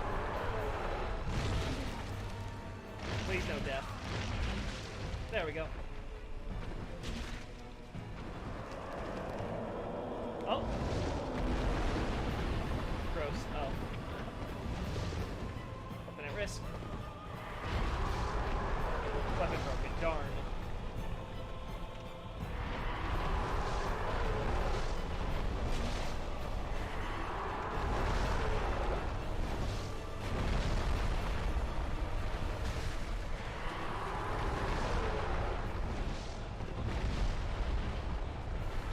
Well, this is not working out as planned.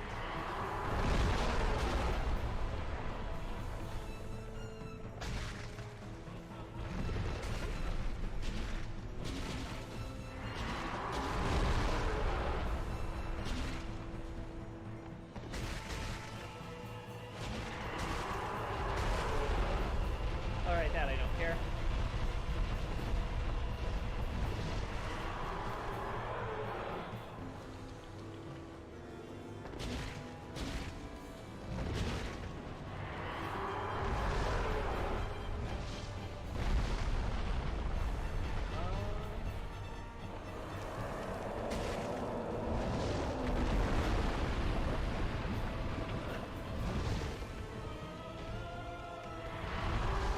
Again, we see how the creature can belch its gastric acid.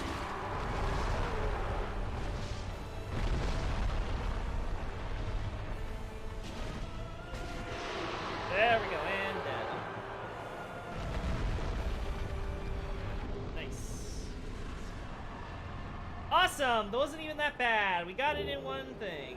Thanks for the help. Okay. So a lot to talk about here. I hate this boss. I hate tanky, slow dragon bosses generally for the most part, but thankfully on New Game it's not that bad. Especially with the setup we got going. Now, unfortunately I did break my weapon, so we're gonna probably go up and have to get that repaired. That's gonna suck.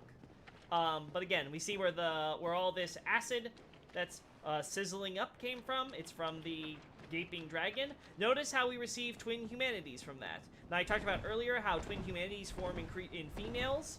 The idea being that souls seem to have that unique sort of bonding effect where they sort of have this affinity toward each other, where they pair up for childbearers. So that way, like, you have the mother soul and then you have the child soul, which will need to be developed with daddy soul separately in order to create the new life when they eventually come out the other way. So we see this concept essentially being played out now with the idea that I didn't mention this in Abyssal Archive because I couldn't really find a place to fit it, but the Gaping Dragon is in all likely female. So good to know that. Now, since we're fortunate enough to get the Great Axe, let's talk about that. So again, the idea of the Gaping Dragon. Now, it's called here a distant deformed descendant of the everlasting dragons. We gotta break this down. It's not a distant descendant. Wyverns are referred to, or drakes like Hellkite are referred to as distant descendants, right? And we can see that visibly. The lack of front arms, just the wings and the legs, and obviously head and tail of a dragon. That seems to decide what is a distant descendant. The Gaping Dragon, or the Voracious Dragon, is just called a descendant.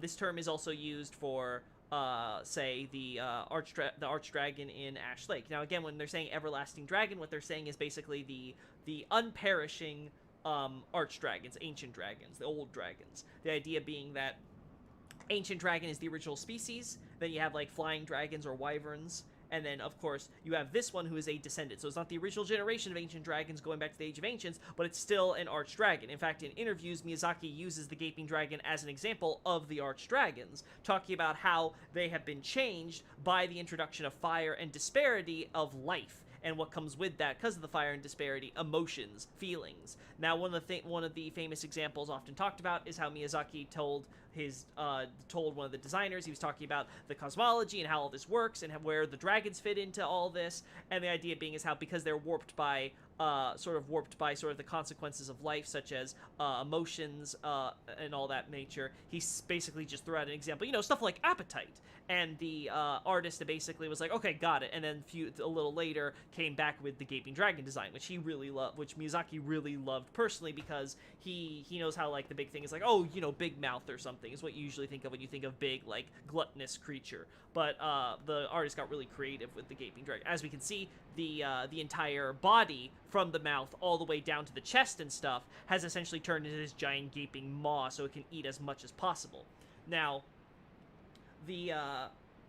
all of this is to kind of make an idea that when it says it's deformed, the idea is just that it has basically been warped. It's been transformed by this desire, this desperation, this appetite to eat. And that has turned it into that monstrosity we see, hence why it looks so different from, say, your ordinary archdragon. But it still has the typical traits we see with the old dragons. It has 2 legs, 2 arms, at least 2 wings, and anything add-on is just extra, but those are the minimum requirements. We see this with Calamite, Seath, Gaping Dragon, Everlasting, the Stone Archdragon, etc., etc.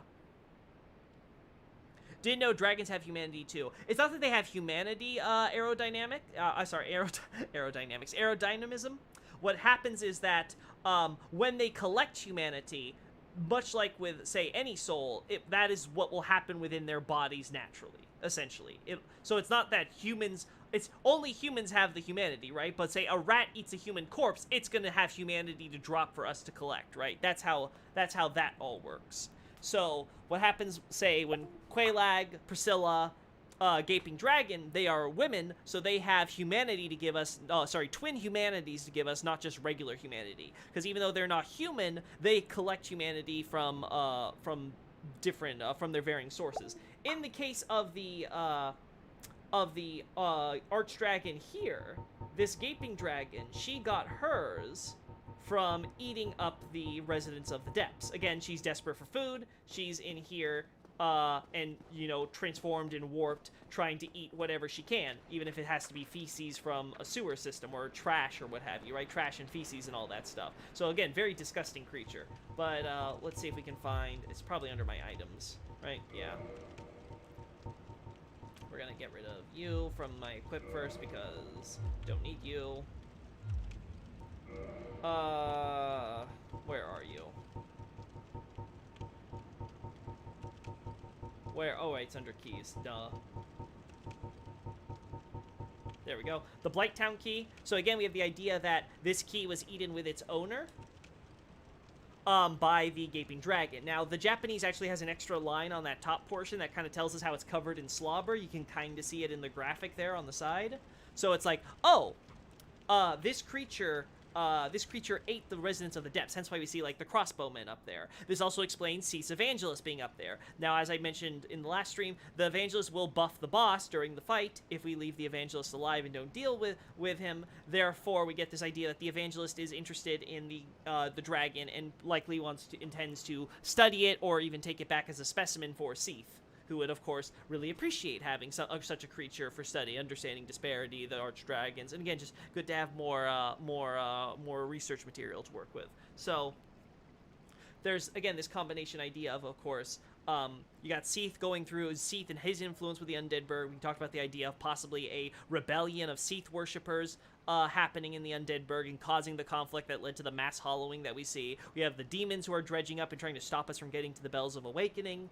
The two Chaos Demons, Taurus and Capra, setting up. We have this Gaping Dragon who somehow got here into the depths one way or another, which we'll be learning more as we head down into Blighttown. Like, all of this is sort of all coming together to kind of show us that all these different factions are at work here, but it's not that complicated to follow again, right? Like, as if we're paying attention, if we're remembering our information here, you can, in fact, sort of piece this all together. Now, okay, let's talk about the Blighttown now.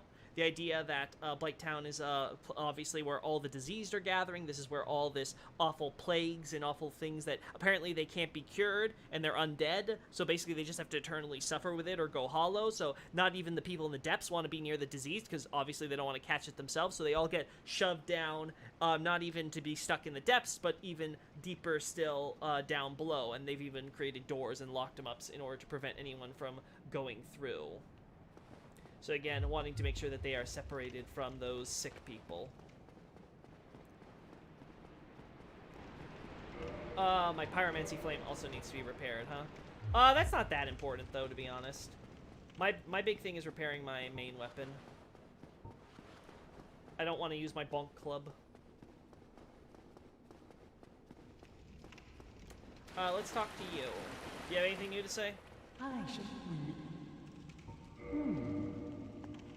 I'm afraid I don't see anything yet. That's a shame. Yep. Alright, we're going back.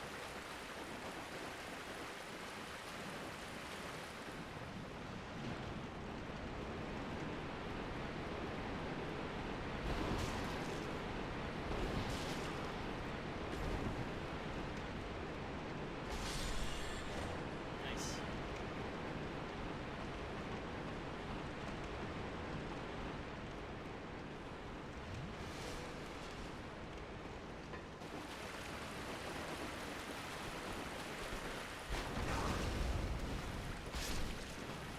My way! Move! Let me out!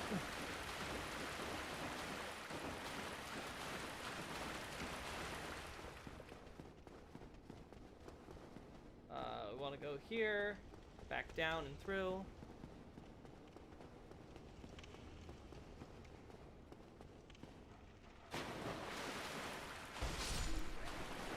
That was unfortunate positioning with the acid. If I ran elsewhere, I might have been able to dodge, but I was like, damn, I'm in a corner. I don't know if I can do this. That was bad positioning on my part.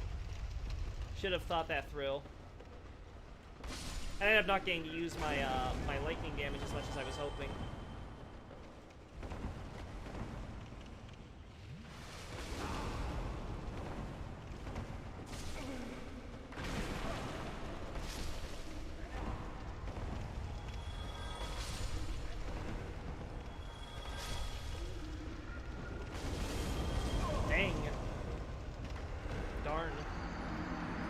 Well, it's okay. We have the bonfire. We're good.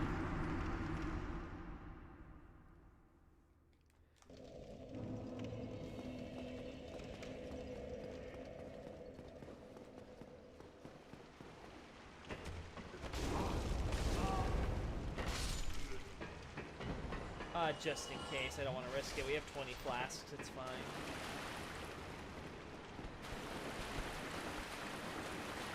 Oh. There we go.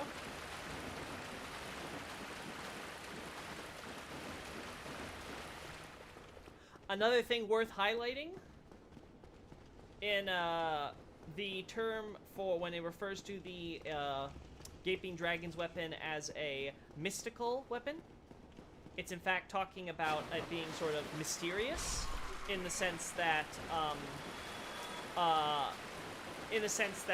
you know, like a mystery, like a sort of something where you know, the unknown. But what's unique about this term for mystery is that it refers to literally a secret of God. The idea being that there is knowledge that God only knows, and therefore it is unknown to us or beyond our comprehension. Therefore, it's often tied to mysticism and defying mysteries. So when it's saying mystical power, it's not saying like, oh, magical power, as is often that term has become synonymous for in fantasy. It's referring to the idea that it's power that only the gods would know about, which is very very deliberate, likely, because again, the gods hunted the dragon, so they are very much familiar with the power of the archdragons. And as we can see, that power is a raw and unassuming, colorless force. Oh. There we go. They're almost as much obnoxious as Elden Ring's torch nobles. Not as much, for sure. They can be, these guys can be annoying, but like as soon as I saw the hitbox was not as stupidly large as it was in Elden Ring, I was like, oh, good, thank you. I can deal with you. Elden Ring torch nobles, I keep within like a 5-mile radius. I like don't want to go anywhere near those guys. Their hitbox is just stupid. Now, the point on the mystical thing will also come up later. I don't mention this in Abyssal Archive because it's such a minor point. It's obviously more relevant in games like Bloodborne or Elden Ring, where the secrets of the gods, the mysteries, is translated as the arcane for both the stats and in other cases. We don't care about you. So again, I think going forward, I'll mention it in this lore play, but I just couldn't find, again, much like the Gaping Dragon being female, it just wasn't something I could really fit into Abyssal Archive, because again, it's such a minor point of little relevance. Maybe I could find one for Gaping Dragon if Gaping Dragon had like her own chapter dedicated to her, but again, she's such a minor character in the grand scheme of things.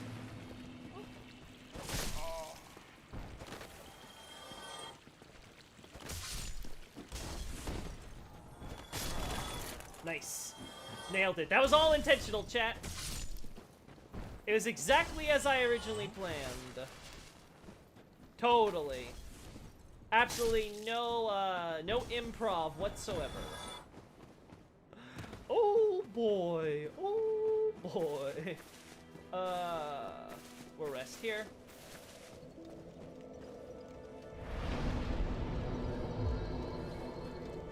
Again, we want that 10k to go to upgrading my flame. Oh, what? That's all. Alright. And then we'll get you to 10. Nice. And then we're gonna... Goodbye then. The rest goes to Andre repairing our equipment. Again, this kinda hurts, but it's necessary if we want to get Quelana to show up. Because I think you need max Pyromancy Flame.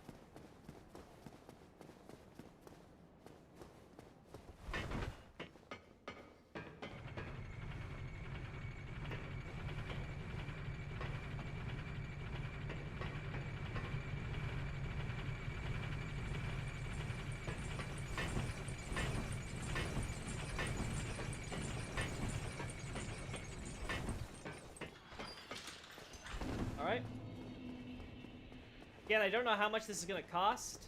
I think my armor is probably also affected here, so...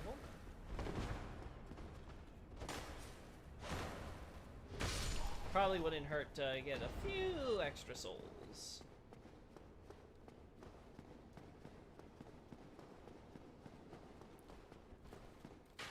Oh.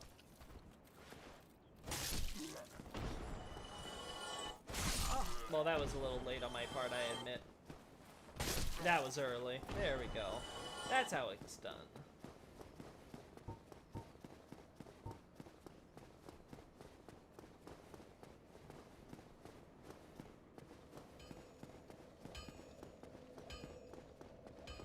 Alright, we go here.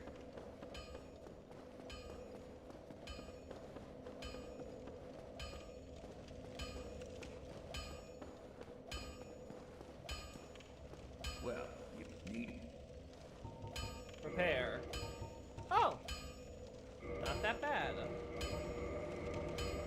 So it was only my Pyromancy flame that broke. Okay. I could have totally kept going with my weapon then. I thought my weapon... Okay. get yours. That's unfortunate.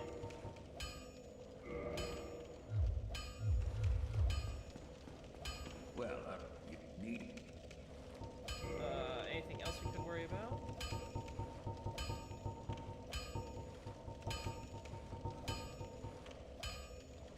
That just increases stability. We don't care about that.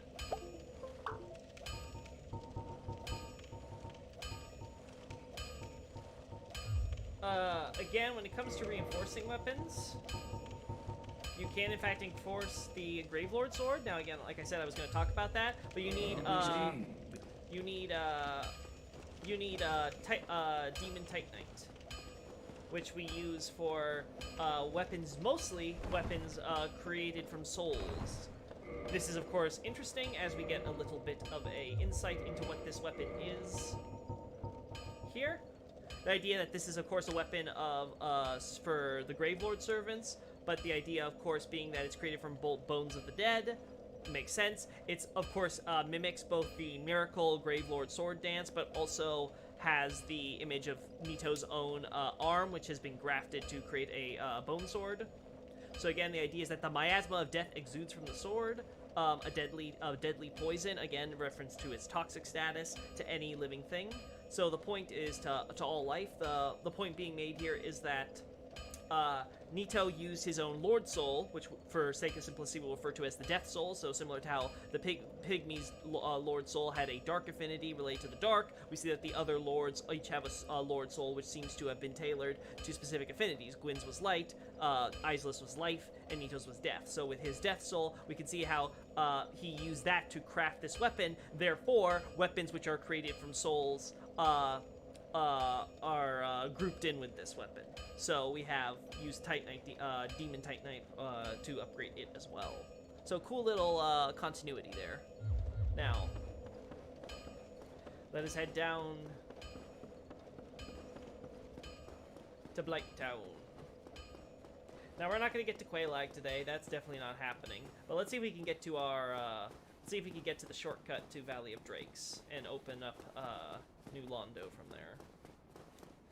How much poison stuff do I have?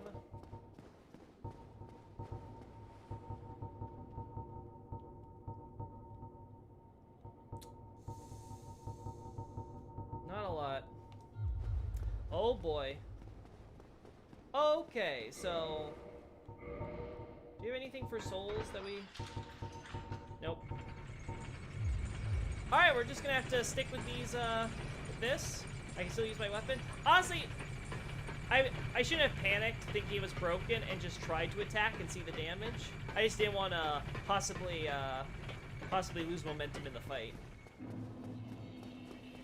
But oh well. Live and learn.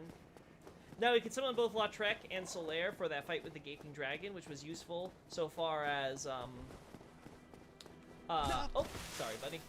Which was useful so far as confirming that one, Laudrek, of course, does in fact help us. They will also help us with the gargoyles, and we get the idea that Laudrek and Solaire both are traveling far and wide.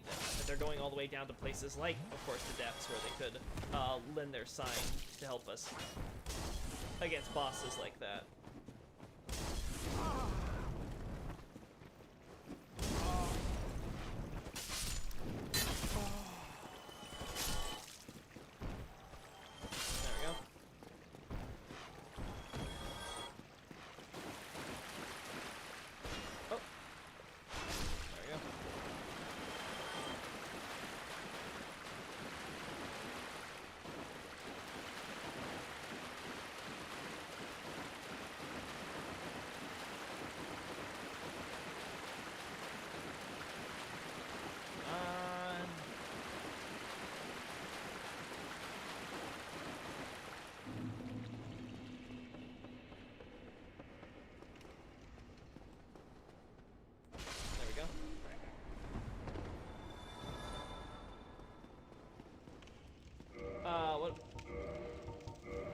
Again, we have max, so we're good. Alright. Let's head down then. There's nothing to delay us. Now we'll go down the chute, because we don't care about, we don't care about the depths bonfire right now. Oh.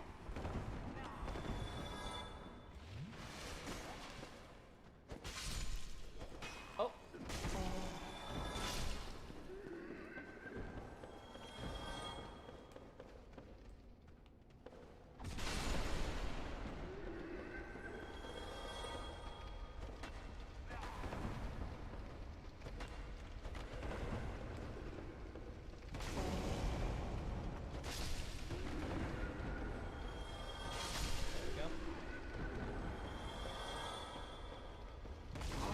We should probably put on Evil Eye, because we're not going to have to worry about water for a while.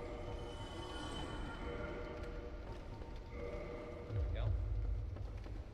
Or, you know what? Considering how many stuff I have, I'd prefer Poise. I'm tired of these guys. I want to hit through their attacks. Give me that Artorias willpower. That unbreakable will. Unbendable.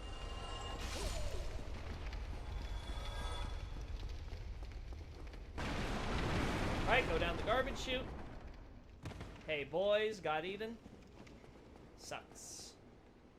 Hey, guys, got eaten? Yeah, sucks, I know.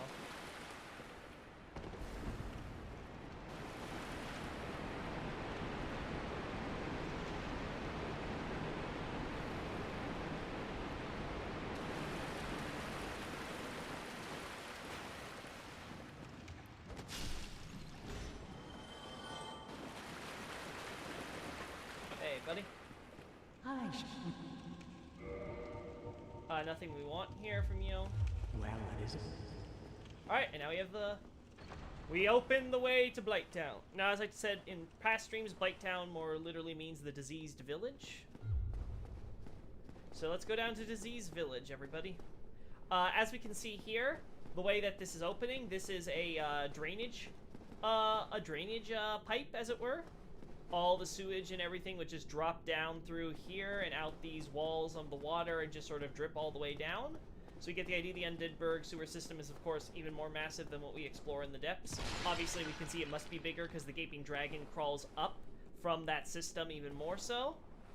So you get the idea, just it's this absolutely massive thing that even a creature like that is able to live down there in it. Like an alligator. Who was the person who made a joke about how we're in Florida or whatever? Oh, there you are.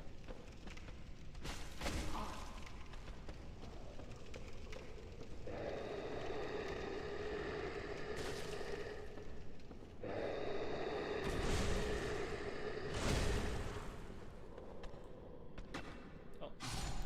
Oh! Okay. A little unexpected, but sure. Let's go with that.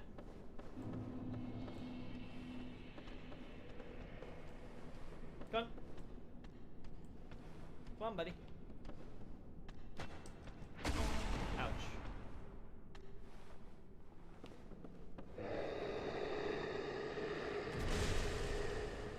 So again, we see some of the hollows in this area. These enemies are in fact... Okay.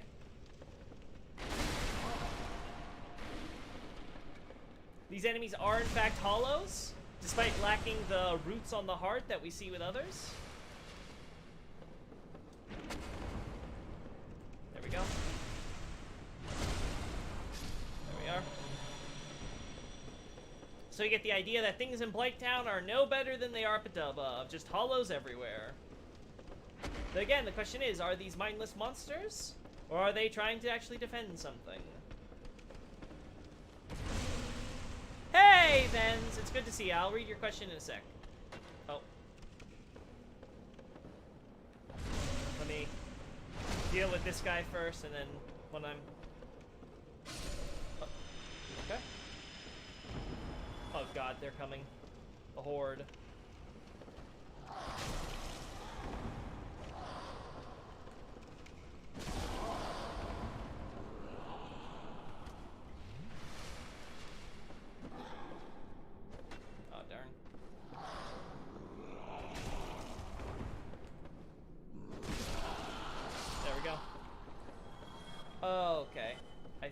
should be safe.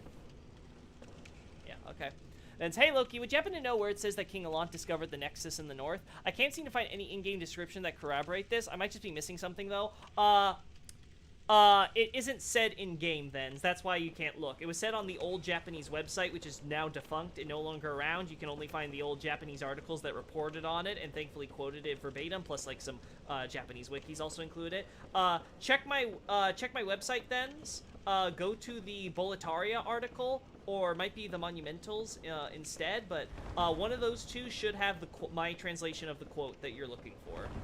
If you want, message me in the Demon Souls section in Discord for the Lore Hunters thing. I'll post the full quote for you myself, so that way you can read the full website quote-unquote prologue that sort of sets up the game. There you go. So hopefully that that answers your question. Thanks so much for dropping by. Appreciate it.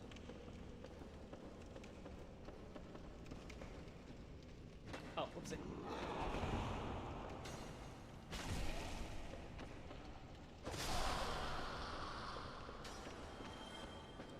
Gotta be careful here, it's Blighttown.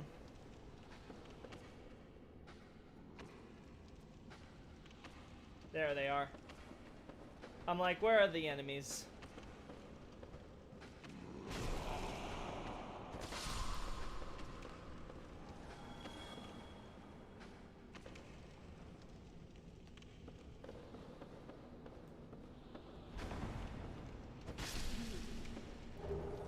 Nice.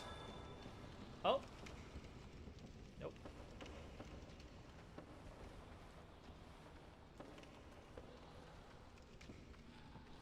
There we go. Nice. Alright, thank you. No problem, thens. Yeah, I don't blame you. It's something that in-game you'd have to just infer using all the context clues, which admittedly are incredibly vague in that front.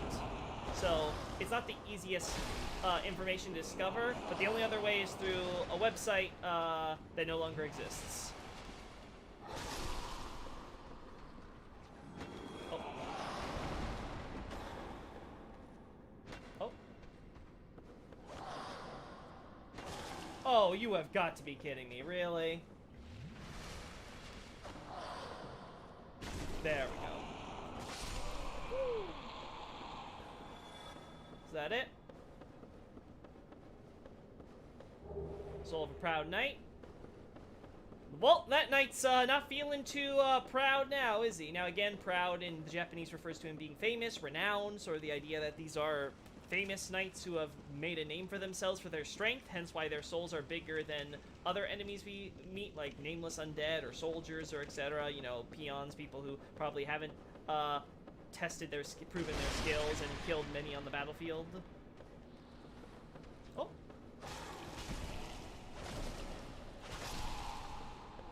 There we go. We are not touching this section right now. This section is for, hey, later optional items and stuff. There's the shifty place. As we can see, we'll look back at where we just traveled through in a moment. Let's deal with this. Now, as we can see here, our buddy here is holding a human corpse that is half-eaten. His grab attack, of course, is to grab us and then munch down on us, so we get the idea that things are so bad in Blighttown that, unlike the residents of the Depths, who seem to have willingly made sort of their society around cannibalism, these guys are cannibals because, well, there's no other choice, you know? Not much to eat down here. They're absolutely desperate. You can tell from their distended bellies that they're starving. So, very, very sad. Now, again, we can see how all of this is sort of, built into the rock walls here. But these are, of course, part of the sewers, as we mentioned earlier with that hole down there. That this is more so like a little rock valley opening that they have built wood here. So all the trash that has flowed through the depths ends up down here. Again, similar to the Valley of Defilement, where the idea was that valley in Demon Souls, all the areas trash flowed down rivers and things like that to eventually come down to this valley that sunk at the bottom, where it settled there. And the people made their own little village out of that.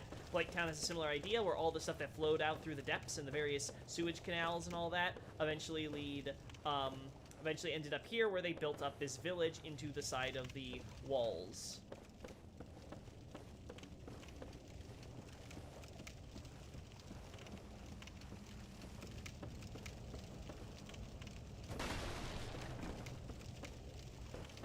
Remember correctly, that will collapse on us, so we want to do this.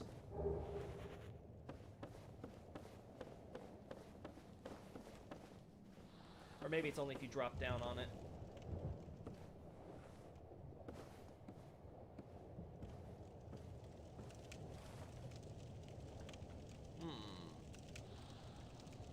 Everything unwanted ends up in the valley. Yep, and the same thing here. Now again, Blighttown is of course in a valley, as we saw when we were looking down from up in Firelink Shrine.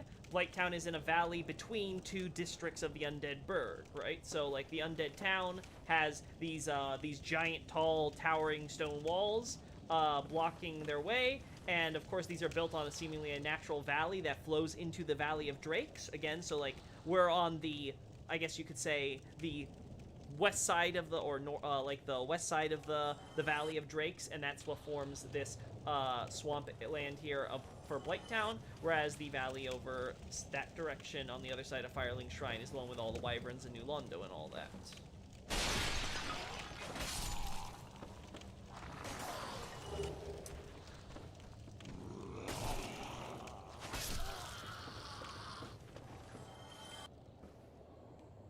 Almost there. There's something snake-like in these enemies. Maybe it's some parasite or something. It's more so, you know, starving, desperation, diseased. Again, these are all people who are sick. They are. There's our drop point we want to get to. Let's go down here naturally, though. Wait, can we? Ooh, we might not be able to. Let's go this way then.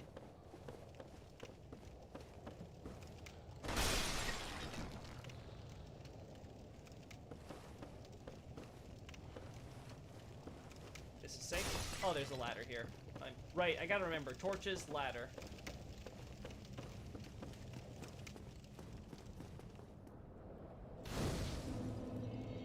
Now let's rest here. We can level up. Endurance. Again, want to keep buffing that endurance stat. Can I still fast roll without Havel? We don't need this anymore. So that can lighten our load.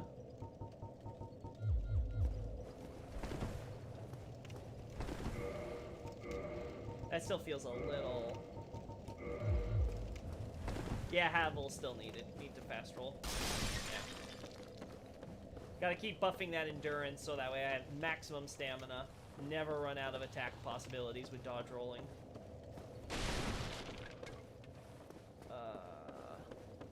Hey, John Kick, you're beating up naked mole rats. Hey! They're trying to eat me. You make it sound like I'm bullying them. No bully. Loki, no bully. Okay, maybe just a little bully, but it's warranted, I swear. Oh. See? This is what happens. They eat me. I don't want to get eaten. I don't want to become that corpse they're swinging around. Now, obviously, this gives us the idea that the people of Blighttown are eating each other, most likely, if not just people who are happening to get through the gate, like that proud knight we saw earlier, that famous knight. So, booming moss clumps, good, we need more stuff like that. We get the idea, of course, that these diseased villagers are making the best of their situation with what they got, but it does beg the question, is something happened that's forced them into eating each other? Or is it just the disease? I don't think we can... Let's do this. I don't think there's any other route here, but let's try because... Yeah, this is dead. That's just death. All of that is death. I'd have to do that from up there, and we are not doing that from up there.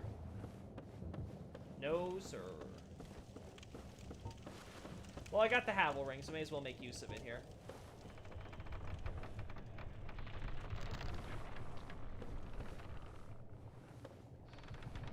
Again, as we can see, this place is ramshackled, very rickety, easily could all collapse under us. Getting that sense there. Oh no.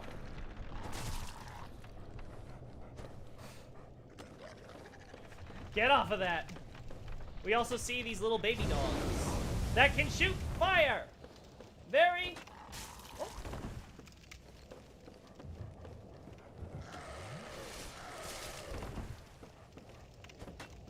Oh my god. Tiny dog. Tiny dog, no. There we go. Tiny dog is going to get me killed. Oh my gosh, you again. There we go. A little bit of cuddling. Man, I wish the corpse was a weapon drop.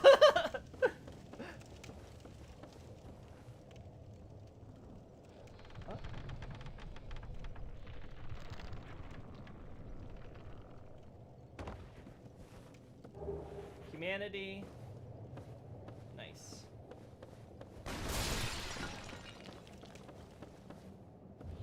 Nothing else to do here.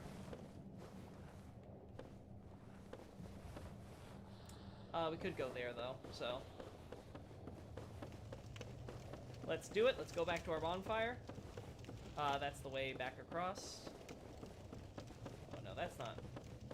Where's the ladder? I know there's a ladder. There's a ladder somewhere. Is it over there? Did I miss the ladder? Yeah, I probably missed it. Oh no. Oh no. I'm really slowing myself down. This is so unlike me. I'm like, oh, I just don't want to die in Blighttown, man. Blighttown's the last place you want to die.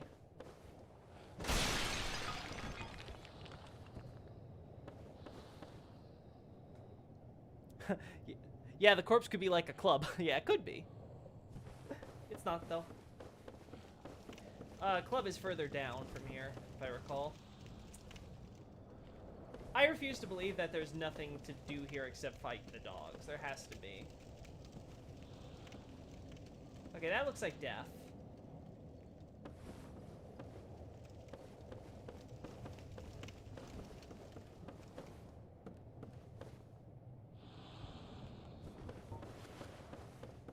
Yeah, I'm not seeing any ladders or something, so guess we just gotta go back.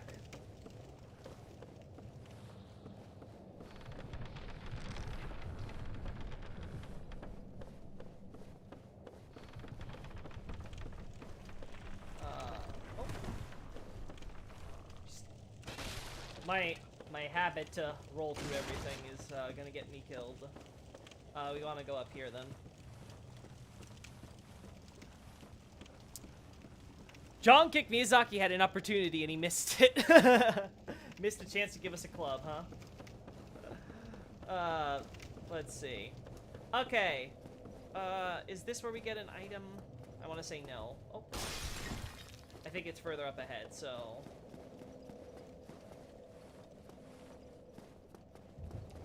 Instead, we will do this. First of Twin Humanities. Because, oh boy, are we going to go through lots of humanity here.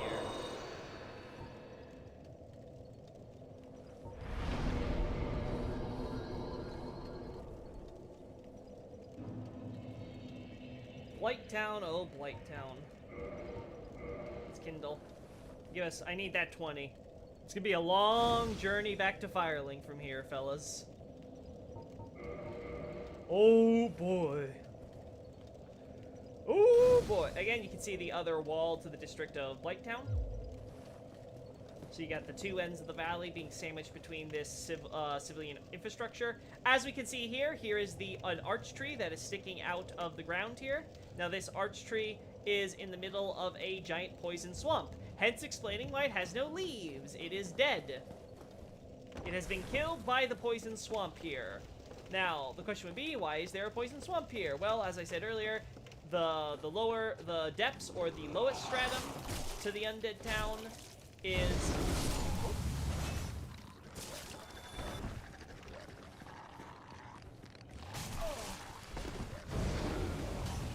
lowest stratum to the undead town. Oh, thank you. Oh, of course, toxic. Let's go back. We're close enough. I messed that up. So the undead town is the sewer, where all the feces and trash and everything is coming down to, and then Blighttown seems to be receiving that trash and building it up, so you can imagine that, yeah.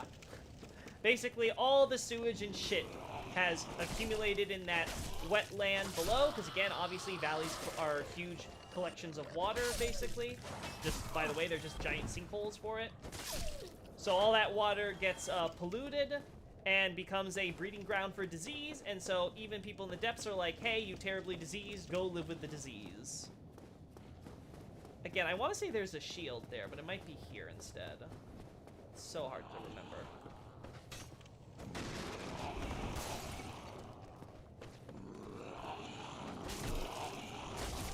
Oh, of course. Oh, of course.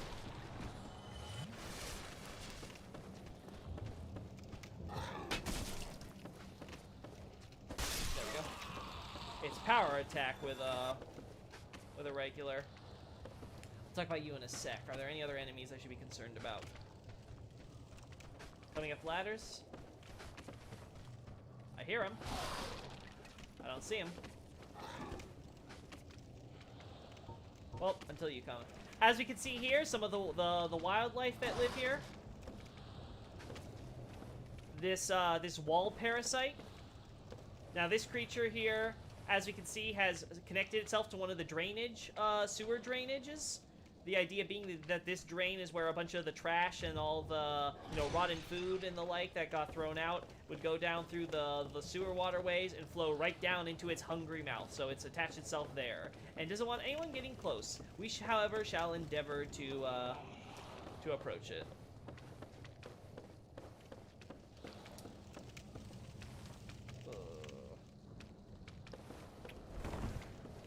It's just a shield up here, so I guess it's not the biggest deal if I don't collect it. Where are the rest of you?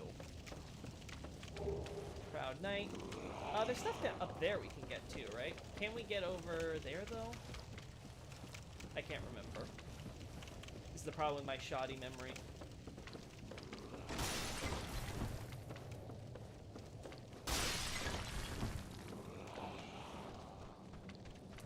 No, we have to go out through there, so up there, or is it that we go...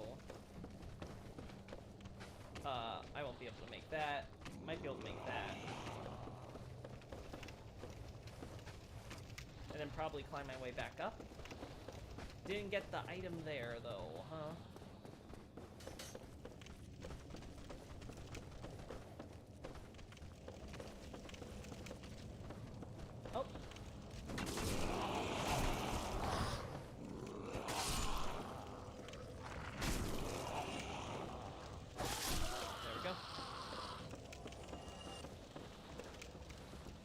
This way. Sounds like Florida.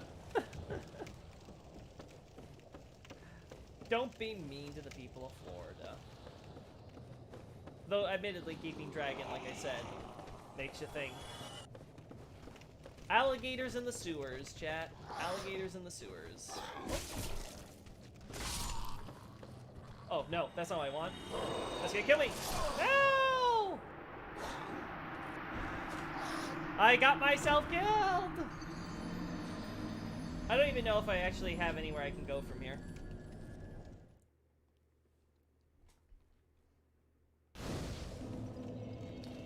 Woo.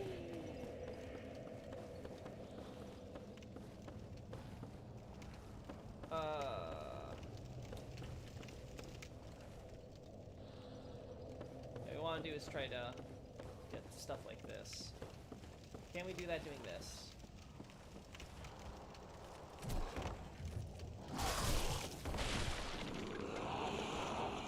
Oh, I'm dead. Well, there goes the souls. There goes 7K souls, chat. Say bye-bye, souls. Bye-bye. Okay, we're just pressing forward.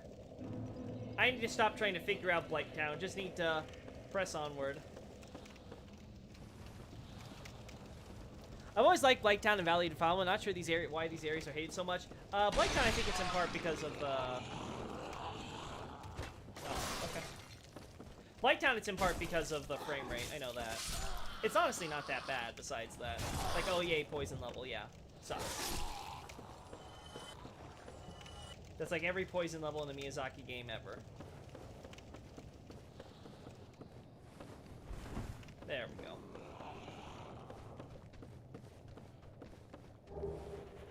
I definitely like them from a narrative perspective. They definitely have some of the more interesting lore going for them. Again, I lost those souls along with the Proud Knight and stuff like that pointlessly. We find a lot of Eastern items here. This, of course, is interesting because obviously we can encounter Shiva here, so it's probably a reference to that. Though it might also be the reference to the idea that Easterners are not prepared for Westerners' diseases, and therefore they're the ones who get disproportionately sick when they travel as undead all the way over to the Undead Burg. So more of them are getting terrible diseases, so more of them are sort of dying of plague, therefore more of them get driven out into Blighttown. Again, interesting idea, if nothing else. I'm not going to say much more about the Easterners' equipment because, again, it's just the stereotypical not Japan stuff. Hey, they have ninjas. They have those Eastern spies called ninja. Shinobi. Nothing more to say beyond that. Oh. Oh. I choose death. I choose death. Navigating this area, man. People don't like poison swamps, I guess, lol. Hey, Miyazaki loves them, though, so he's gonna keep on adding them. That's all that matters. Okay. I'm tired of going this way. We're gonna go this way. Let's back up. Let's go here. Again, I will come back here with more HP and patience for the bullshit in Blighttown.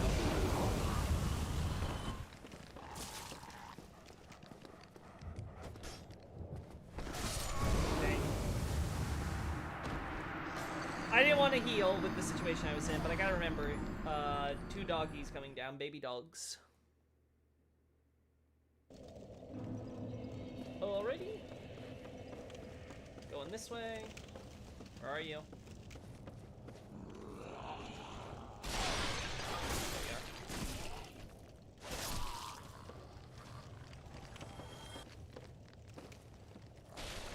Oh.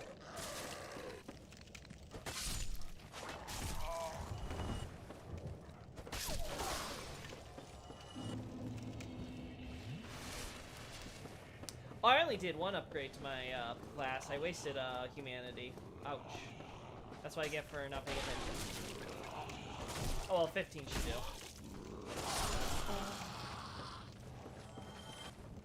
Hopefully.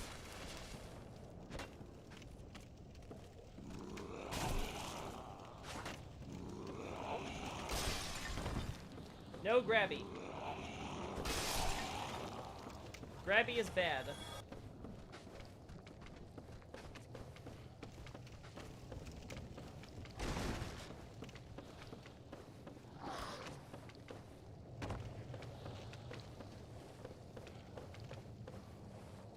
Alright.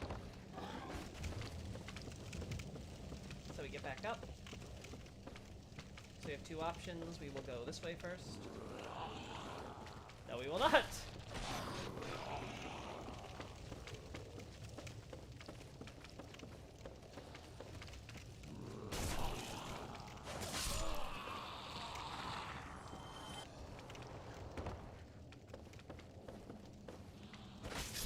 Get rid of you.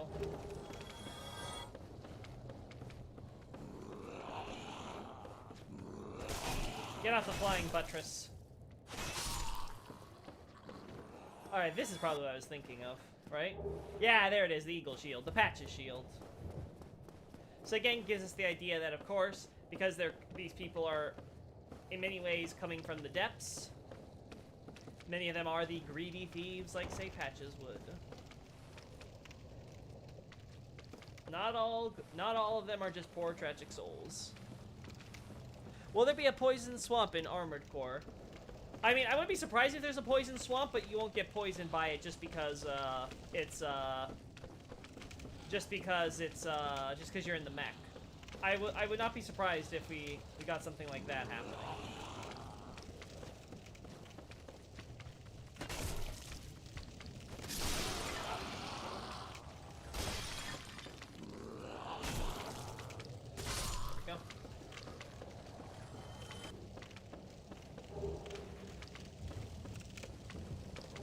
Souls of nameless soldiers, all the people that they have and are eating. Okay, we can go this way. Oh! Or not. I should have dodge rolled to the side.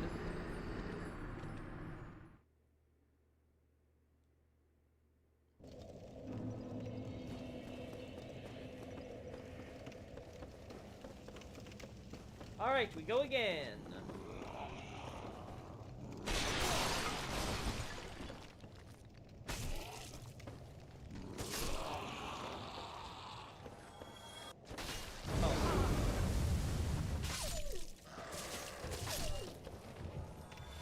Whatever, I will live.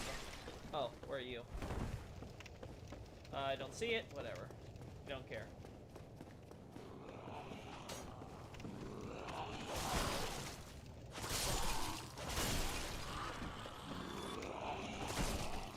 There we go.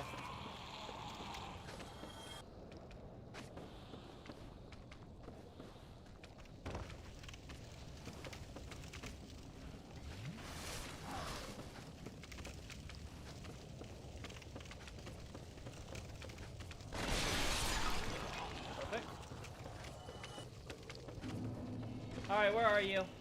As we can see, not as easy dealing with this guy.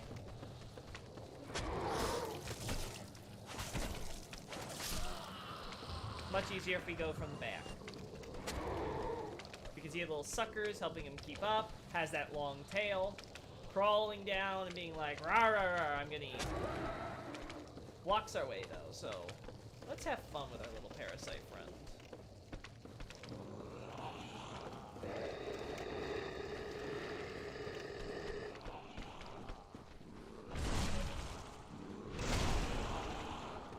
Dang it!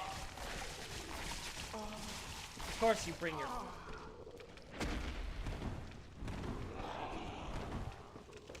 Let's get back up here. Of course the other one's still going to go. There, let's deal with the ones that aren't going to go.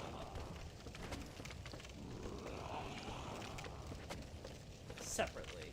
Oh. Oh my... That is so dumb, but whatever.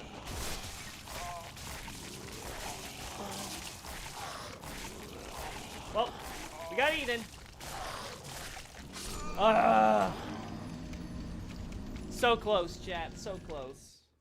Getting back to Firelink is going to be a mission, that's for sure.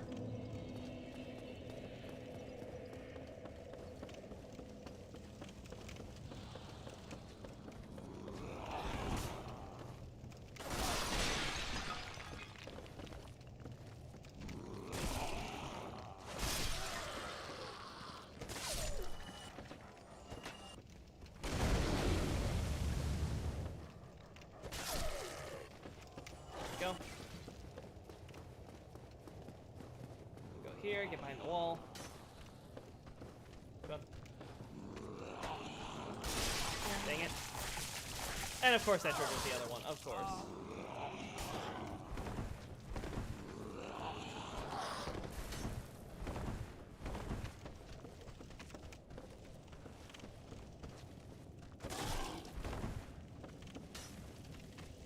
Come on.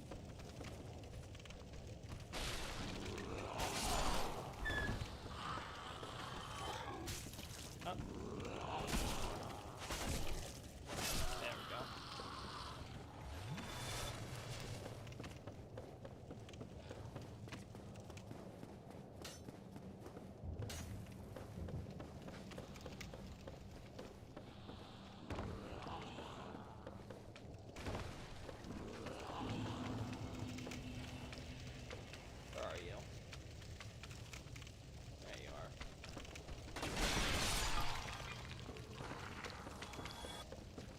let's hurry up.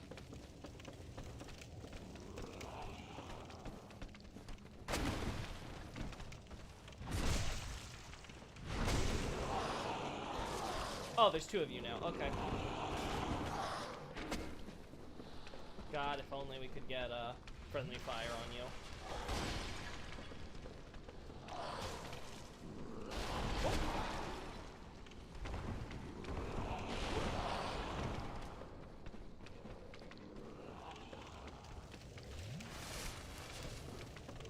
As I said, we will...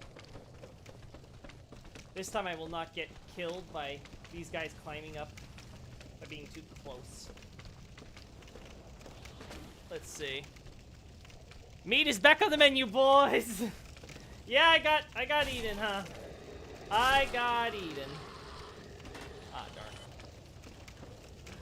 They're like, we're eating heartily tonight. Some nice hollow flesh.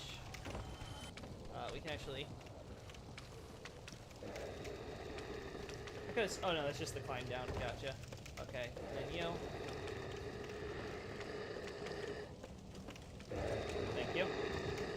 These guys are not as bad as you would think, honestly, considering how easy they are to backstep. Oh.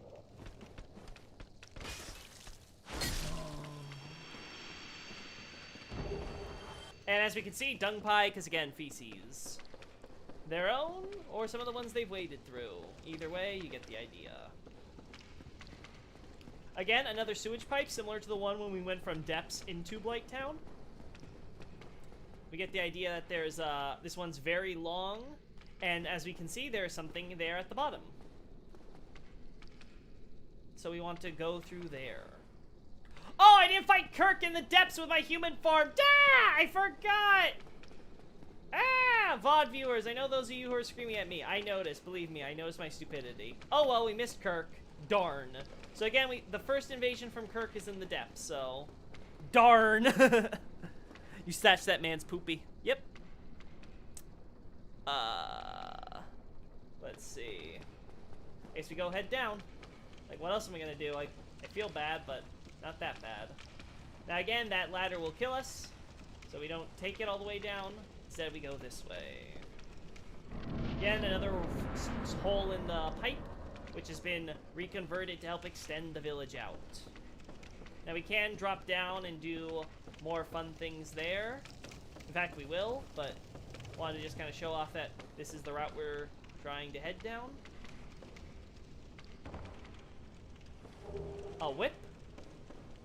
Someone's into S&M. On a more serious note, that whip will come into play later when we're talking about Miyazaki and the developers in jokes.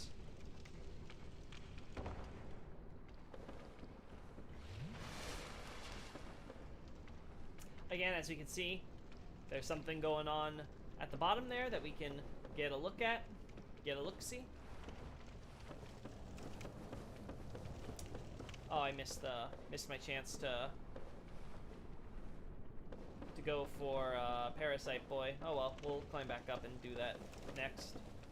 But first, we now see these enemies. These enemies are called in English, or at least known in English as crag spiders, quote-unquote.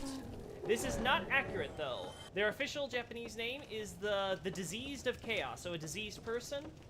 The afflicted, you could even say. So these are residents of Blighttown, but they have chaos. And so, as you can see, make out what is left of the head, the little bulbous sac there that opens up to reveal a giant hole of chaos flame they can whip out. They have this very insectoid form and stuff, but basically we're getting the idea that these creatures are being turned into monsters by chaos. Very, very curious. But that is not what we are here for right now. We're here for this.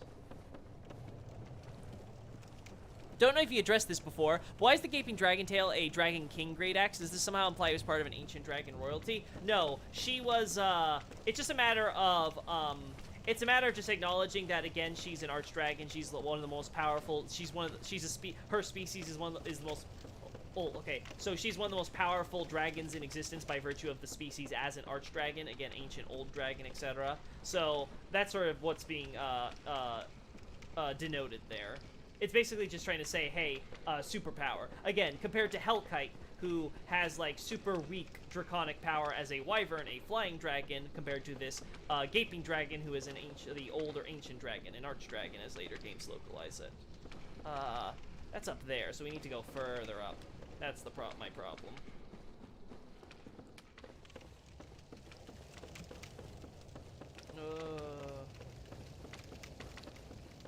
That means we gotta go this way. Actually, no. Pretty sure there's a path here, isn't there? No. Not here. Not there. That's death. Okay, yeah. Oh, this is, though. So you can go up here. I always heard them called chaos flies. Yeah, no official stuff actually calls them chaos fly. The reason why they were quote-unquote officially called crag spiders is due to a connection to the boss of this area. And we'll talk about that when we get to Quaylag and Killer. But that won't be this stream, most likely. Alright, so that's dead. Again, we'll get the items over on that side of Blighttown some other time. This village is awful. Now we're higher up, so again, more of the infrastructure in this sewage hole. Sewage pipe, I should say. This drainage, oh.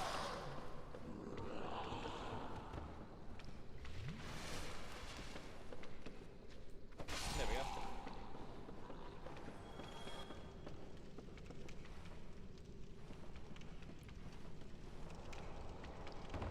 Yeah, we can see how this would normally let all the sewage go whoop. I don't know why that's here when you got this giant pipe that could go have a lot of other stuff falling into it, but it is what it is. C'est la vie.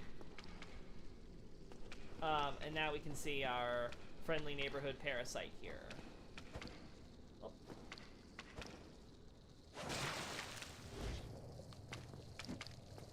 There we go. Now we find behind this parasite is the Pyromancy power within. Again, Pyromancers want to go find Izalith. Izalith is down that way, so they come all the way here to Blighttown like Laurentius was trying to, in order to see all that. Now, there is more to the story there. But again, we'll talk about more about this parasite and stuff, and the developers' idea of humor when we get to the painting world and stuff. Pyromancy of Carmina. Again, very important thing to note here is the idea of, unlike Carmina's other spells that put fire within and activate it for certain effects, this one, of course, is extra powerful. In fact, the description for power within is more is used in all of these spells. This spell's name is more accurately something like Great Power Within, because it's extra powerful compared to the others, like Iron Flesh and stuff. And the idea is that, you know, the excessive power eats away at your life force, again, your soul. It's sort of burning you up. And as a result, it's been kept secret. The localization uses the term eons. The Japanese just uses the term a long time. We learned that pyromancy in the world of man started relatively recently, so it's not been eons as you might think when you first hear a phrase like that. Okay, so yeah, we're done here, so we can go down.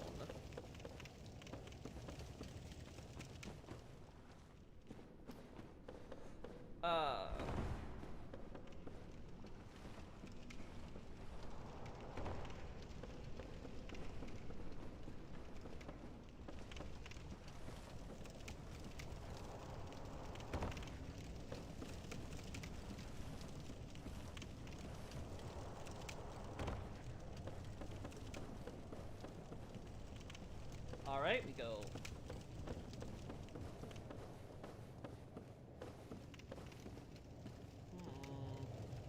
Yeah, we'll go here.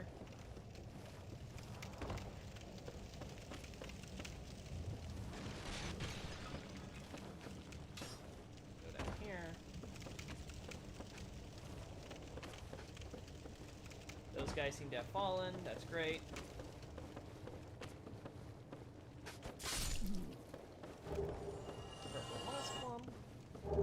Wanderers! As of course the idea of wanderers go everywhere, so of course they would want to wander into this valley.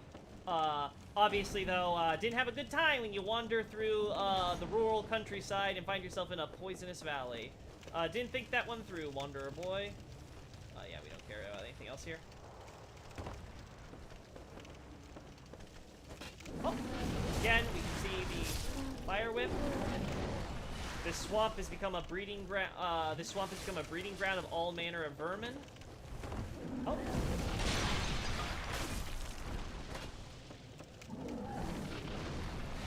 Yeah, I just don't want to risk that with how I've been hitting walls. Oh. Now these guys basically almost infinitely spawn. They basically do how slow it takes for them to come out after you kill them, but let's deal with.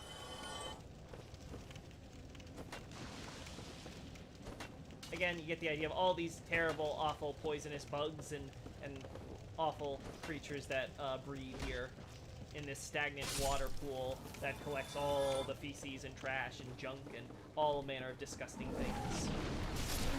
There we go. So again, we have the first foreshadowing for Chaos and Quelaag with these diseased of Chaos.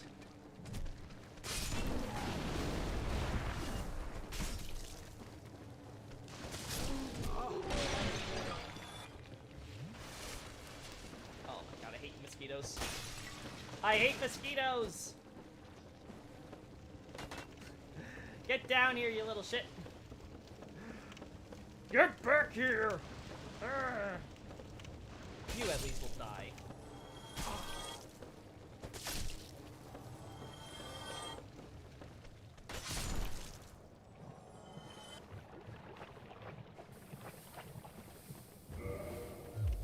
Now let's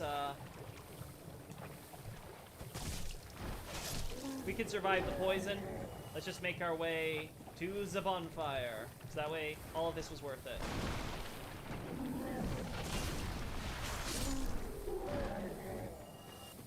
Alright, let's get that first. Go away! Go away! No one likes you. There we go. Again, the drainage pipe, as we can see. And we made it all the way to the bottom, chat. Now we gotta climb back up and get back to Firelink. Oh boy.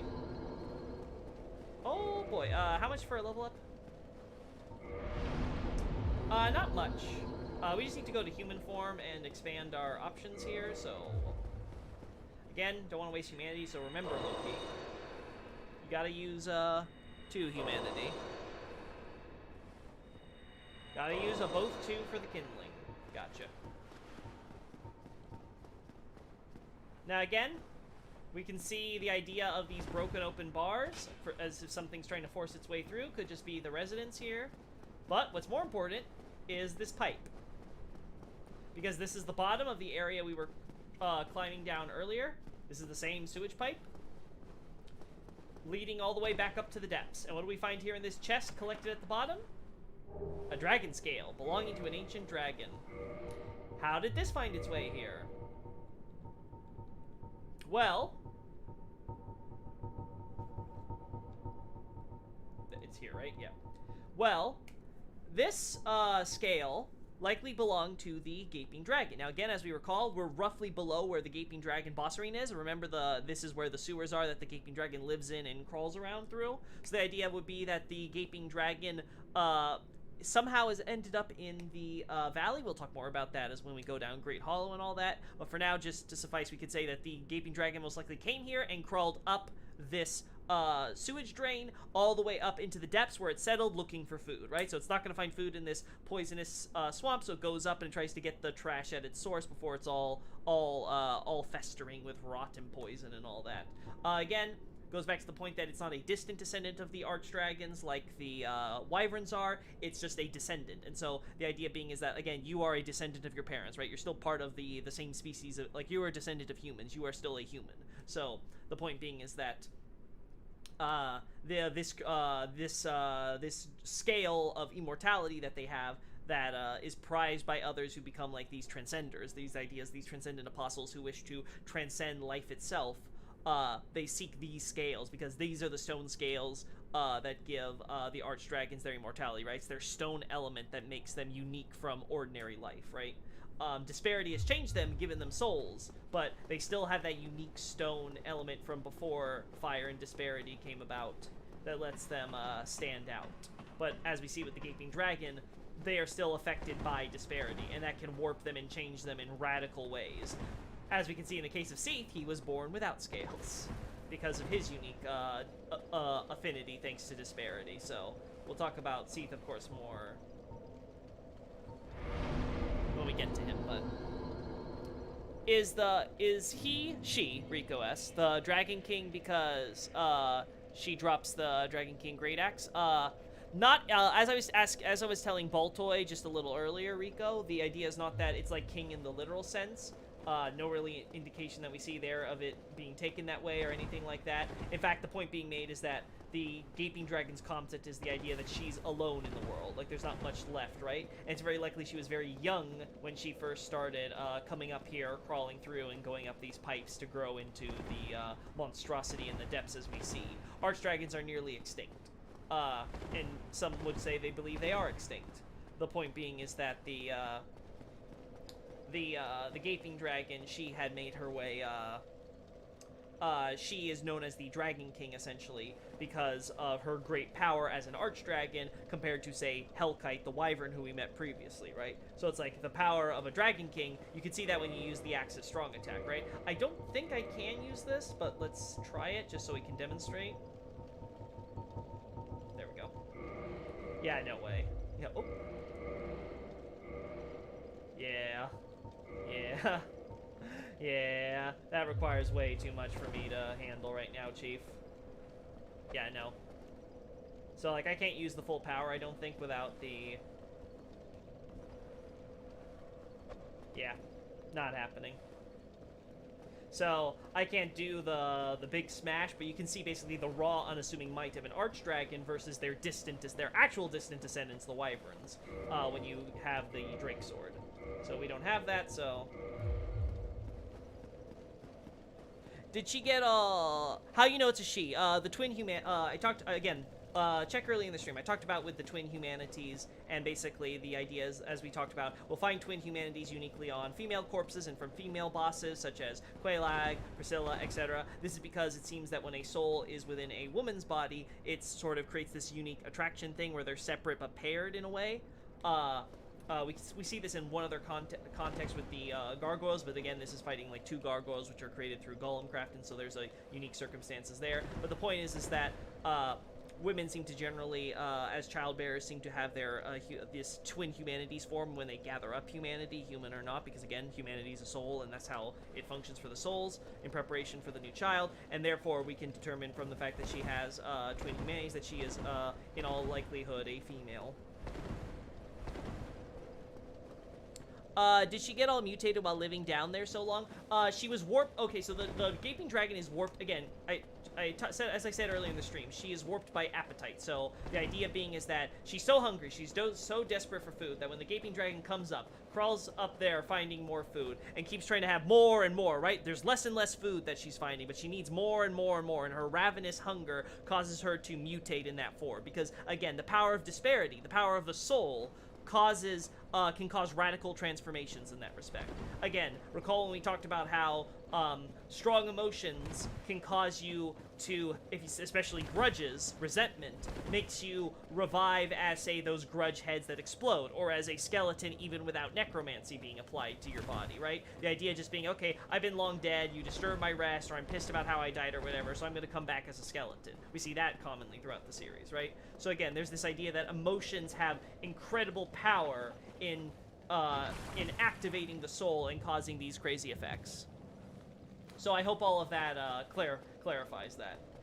So again, you guys can always check earlier in the stream or maybe afterwards when the VOD is done for that.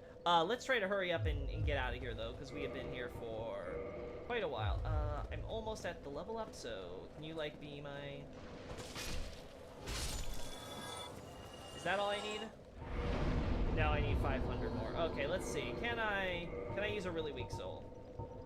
This is like 1,000, so I think that'll do. Oh no, it's 800, so yeah, this'll do. We will see now with endurance. I'm getting so many dodge rolls, which is good because we're going to be running through this area. Again, we will worry about Great Hollow next time. We're going to worry about this side for now. Oh, right, we also want to deal with Mildred, so let's get that out of the way. So again, Maneater Mildred, one of the women from the depths, from the burlap sack, and the butcher knife. So we get the idea that this Mildred is is one of those man-eating cooks. She's come all the way down here clearly to hunt for food. Curiously, she somehow found her way into getting a red eye orb, which is a bit weird, you might think. Ooh, butcher knife. Again, the butcher knife likely not literal, because we will see that Mildred still has hers that we can use for her summon now that we've defeated her. She's recognized our strength and thinks that we can help her with defeating the big boss of this area, Quelaag, who is obviously organizing everyone, making it hard for her to hunt for new prey. Anyway, the point with Mildred is that her having a red eye orb, we can kind of hand-wave by the fact that she wasn't originally planned for the game. The developers only kind of added her last minute because someone had basically cosplayed as her, going through Blighttown and terrorizing people with invasions, so they found it funny and decided to add her. Presumably that QA tester, whoever in the beta or whatever what it was, I think it was on the Japanese beta or something like that. That apparently that person wanted to mimic the man-eating woman with a giant butcher knife from Demon Souls' Valley of Defilement. So it's ended up becoming sort of a staple joke in Miyazaki, where you have the big, strong woman who is a cannibal. You see this in Dark Souls 3, of course. So he clearly really likes that incident. It left an impression. All right. Let's now do this. Dang it. Get over here, I need 100 souls. There we go. Perfect. Watch, it's still not enough. Oh my god, I need 3 souls! Do we got 3 souls? 3 souls? 3 souls! Do I got 3 souls? I got 3 souls. Wonderful. We got ourselves 100 souls. 100 souls. Any buyers? Any buyers? No, no, sold. To buy my book, Abyssal Archive. Check the link in the description. Just gonna keep going for that stamina. I really like having stamina. Question about the Blighttown ghouls with the half-eating corpses as weapons. Are they random hollows or survivors as refugees of Izalith's fall? The corpses, you mean? The corpses, no, they're not survivors or refugees or any of that.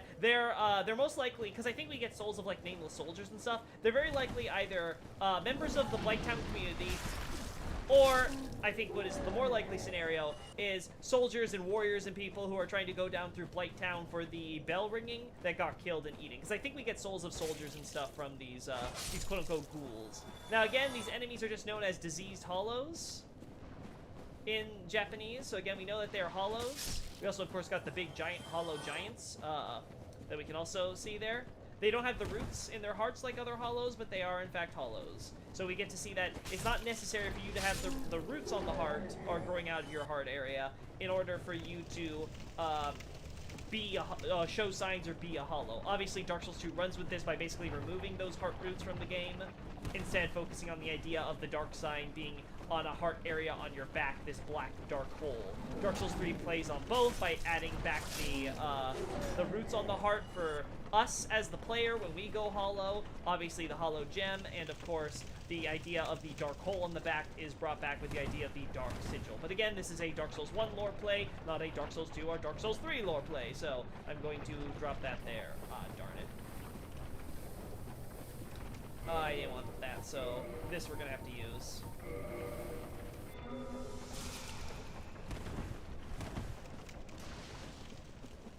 I mean, if the ghouls are the survivors/refugees, no. They're not. They're the people... Okay, so people from the undead town who get diseases that obviously can't be cured or anything like that, they're just plagued and they're contagious or whatever, they're the ones that get driven out from even the lowest stratum, the depths, where the sewers are. They get dragged down to here where all the sewage lets out. That's where they all come from. So, the people from Blighttown are all from there. They're not from Izalith. All the humans in Izalith died long, long ago. We will be talking about that as we get into Izalith. What about the boulder / club giants have SMO general proportions? They're just regular hollow people. Again, they're not like actual giants. Again, when I say like giant hollows, I mean as in like big. The idea being is that they're just physically imposing, large. Which again, as I said before, size in Dark Souls is pretty much meaningless unless you have a character whose like species is like literally a quote-unquote a giant or something like that. Character sizes basically are whatever the developers want them to be for the time. Why is a regular Baronike Knight human size, but then his hollow is absolutely massive? Because the hollow is the enemy that was designed that way, unlike the player model character, and the enemy is supposed to portray that they are these big bad knights that are the strongest of the land. How do you depict strength? By just making the enemy super big. So that's it. It's like, they're just regular human hollows.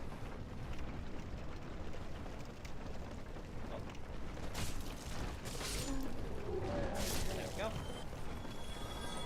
Now, if you look closely, I don't know if we can see from. Oh, no. Nope. Wrong way.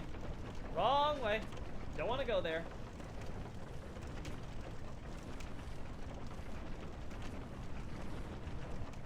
There we go. If you look closely here, you can see that one of the dogs is powering this lift system. Boy's just on his little hamster wheel, walking plainly as day. I don't know if he has the strength to make this thing turn the way it is, but whatever. Keep on chugging along, boyo. Now we can actually see that this guy's below a dog kennel farm, hence why they're so small. They're being bred. They're newborns. They're puppies. They're still got time to grow. But as we can see, they shoot fire. So much like the disease of chaos, we see the idea that chaos fire has in fact has been used to help breed them as well, and is transforming them. In fact, if you look closely, you can see the bright red spots beneath the skin where they're normally supposed to be like exposed, instead of like, exposed flesh and stuff. There's the idea that they are pulsing with firepower, which they can breathe out. Whoa, I never noticed that. Oh, yeah, it's a cool little detail. Hey, Junk Kick. I love talking about Dark Souls world building. It's great. Little details all the time.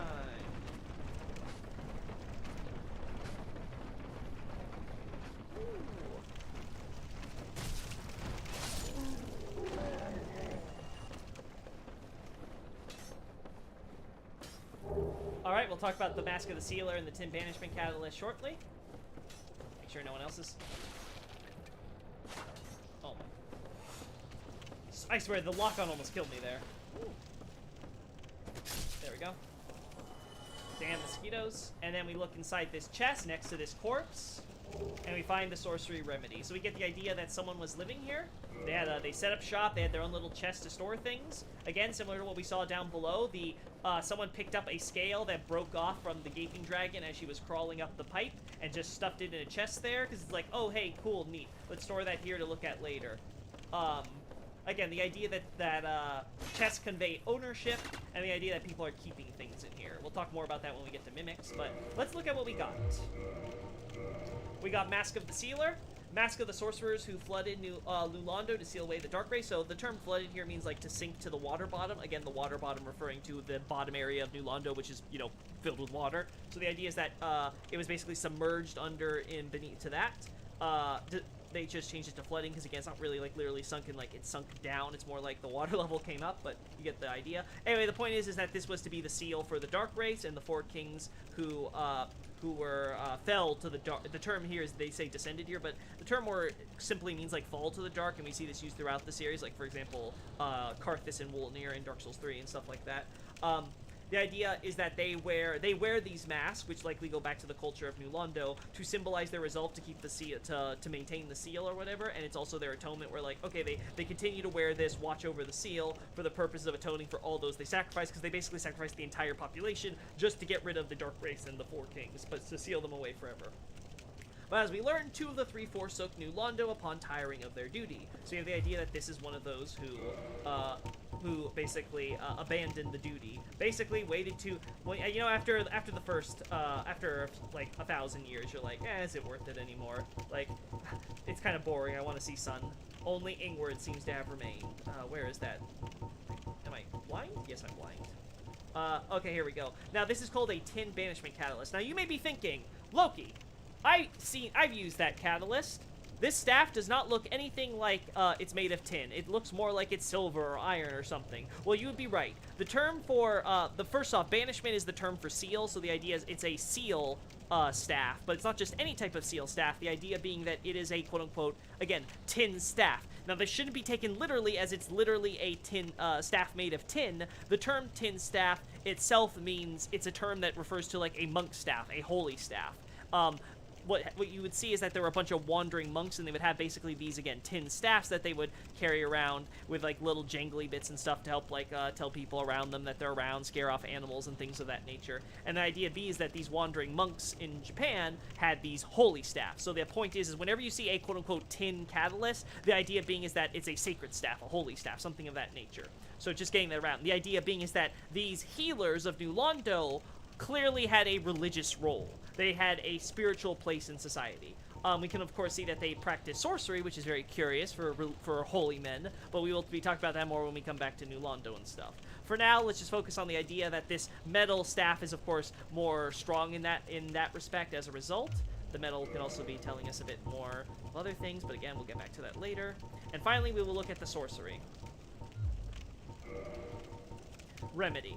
Now, Remedy belongs to this, it's associated with Yolva, who's presumably the corpse we just looted for all this sealer equipment. So she was one of the sealers of New Londo. The idea being that, of course, as healers, they had sorceries that could help cure illnesses and things like that. One of the New Londo's unique healing sorceries, perhaps she abandoned her sealer duty to take her healing arts back to Blighttown. Now, many people have made much of this idea of going back to Blighttown. This is not in the Japanese text whatsoever. All the Japanese, in fact, as we know, New Londo predates Blighttown by about 900 years. So, the idea being that, the idea that she, after all that time, is going back to Blighttown is fallacious. All it says is that she went to Blighttown. She just came over there, essentially. There's no connotation of, oh, I was there, I left, and now I'm back here. Like, this was my home.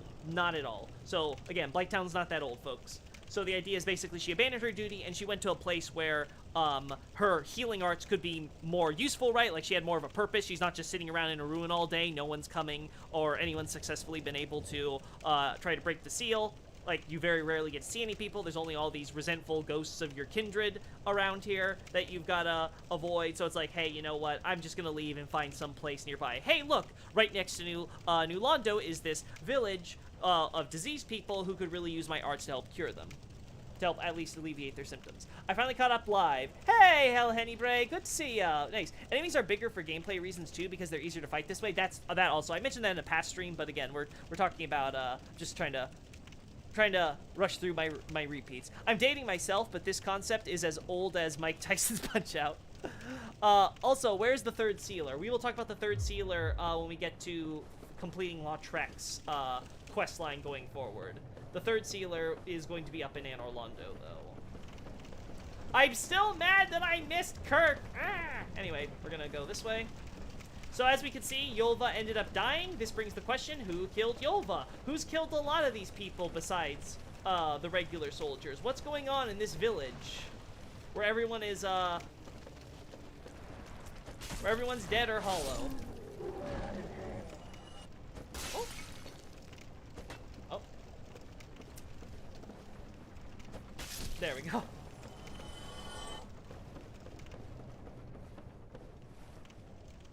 Nope, not going that way, huh? Alright, we go here.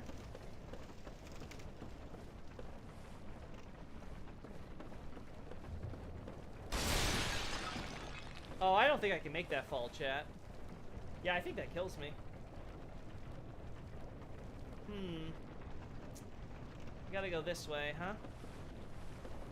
Then what's the point of coming up here? I guess if you want to bow... Oh, I guess it's in case you go across here and drop down, huh? That's why.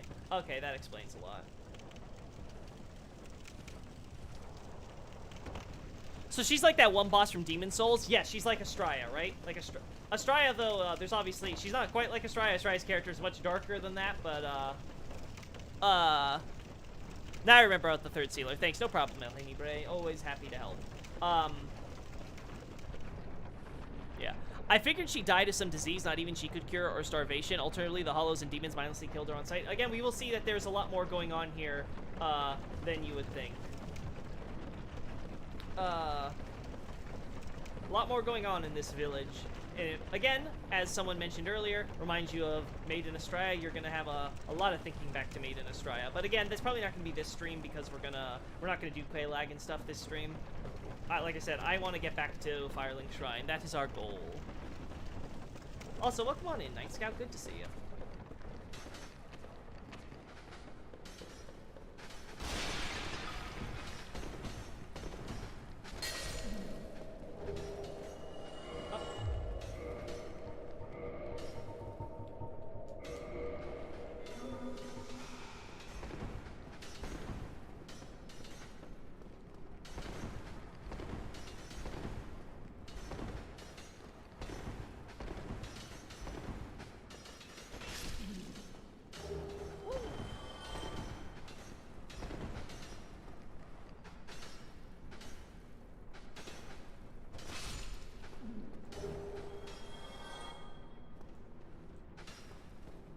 Where are you?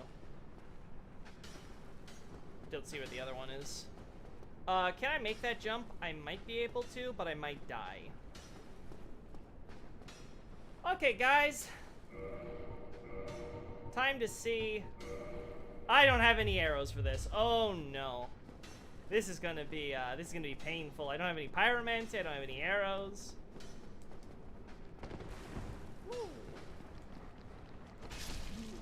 Now again, as I said earlier, we can see how this is a dog kennel. The residents of Blighttown have been breeding these dogs with chaos, which again makes you curious about their relationship with chaos. We'll talk about that more as we go forward, and we get to Quelaag and stuff, but for this stream, let's just keep a mental note. Oh, okay. We want to do this. That could cause us to fall down in bad times.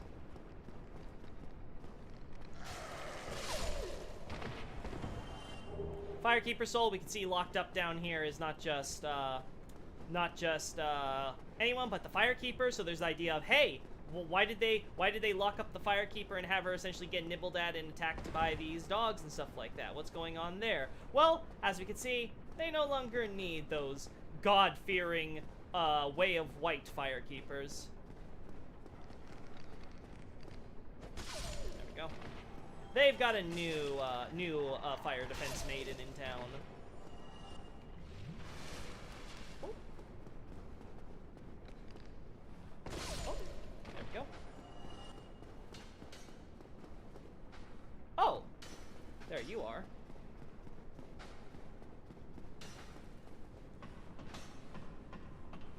I can't remember if it was here or a little further down, but there was an area around here that had a shortcut back to Quelaag's domain, actually. But, can't recall. There we go. Let's get this. How does FromSoft create all of these intricate little storylines? Miyazaki's general thought process is he has a core idea, right? He has a core idea, so like he's like, okay, fire, disparity, then I'll have this idea of like the dragons for the history, and like these 4 lords or kings who find pieces of that fire and they create, like, so he creates like the core concept, right? And then he talks to the concept artists and all these people, right? And they hear his ideas, and then they start creating designs based on those concepts. So it's like, oh, the villagers, or who are, or like, okay, oh, the dragon, oh, they're warped by stuff like appetite, okay, here's gaping dragon design. Dragons and they're dying, but because they're immortal, but because of disparity now, there's this concept of death, so they're kind of caught in this weird world now where they don't really fit anymore. So when we see they're dying, but they're still alive, quote unquote, to some extent, so we get the idea of the dragon zombie. And then Miyazaki's like, oh no, it's a little disgusting. Can't you like show the sadness of it, right? So like all of it's about basically trying to create these concepts, and Miyazaki's like, oh, I love this idea. Okay, now I gotta find a way to fit it, and they basically just keep on moving around areas and enemies and stuff, and changing item descriptions and lore and all that until they finally get to release and they settle on what the final version's gonna be.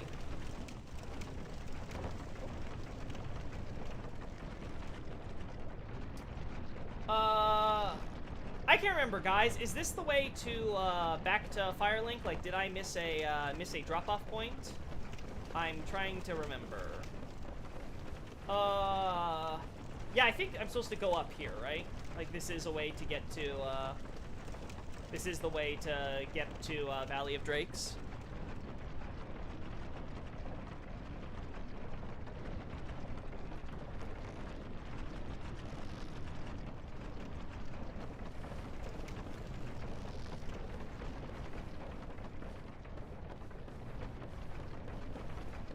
Okay, yeah, it is, because I have to climb up here. Right. Gotta go up. Yep, I see it. I gotcha. Woo. Okay. Gotta keep going up. Okay. So this is what we didn't. So we didn't go up that ladder. We instead went there to the kennel. Let's go here now. We went to the dog pen. Now we're heading all the way to back home.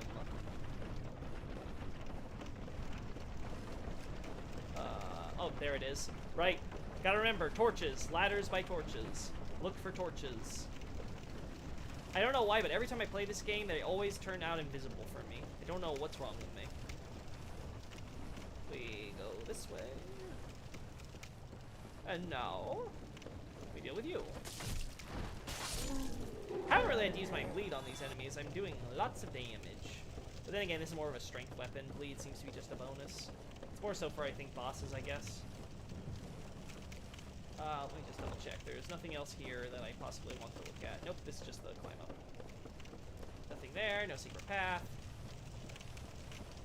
I remember Miyazaki saying that they start with gameplay and build the story around it, which would be amazing given how intricate the story ends up being. Well, he has the concept for the story there, but they're built, obviously what happens is, I don't know about the specific interview you might be citing, might be misremembering maybe, or not, but assuming that is true, the idea would be that they have like the core concept, but they have to build all the areas for that concept, and they don't settle on a true like story, right? It's basically like concept, themes, ideas, and like I said, concept artists are the ones that give the enemies, and then they make the story around those enemy designs that they end up creating, right? Like, Miyazaki wasn't like, hey, I have this idea of a gaping dragon, and it crawls up the sewers, and it ends up there, and it gets all that stuff. He didn't come up with that. What happened was, he told people about the idea of the dragons, he gave an example of Appetite, that designer created the gaping dragon design based on that. Miyazaki liked it, and so they create the enemy, the boss, and then they have to figure out where in the story to put it. Now again, we find another chest for the Blighttown residents with the new Londo key.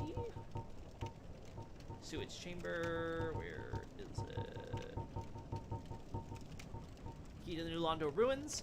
The idea being that they are blocked off because the idea that everyone's like, oh my god, there's these terrible cursed ghosts there. So they basically lock the door and then throw it in that chest there in case anyone ever wants to use the shortcut, like Yolva. Again, perhaps it might even be Yolva who brought the key here and gave it as like a community thing for everybody. Basically, there's also the talk about how, of course, the dark is sealed away there. So if you haven't been to New Londo already, you got this item now you get the deets.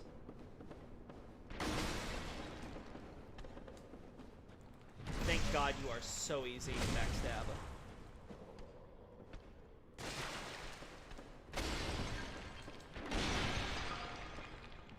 I could've just hit him, but I wanted the backstab. It's Game No Shotoko, but obviously I'm reading a translation. I don't remember that particular part of it, but I'll have to double check that for you if you want.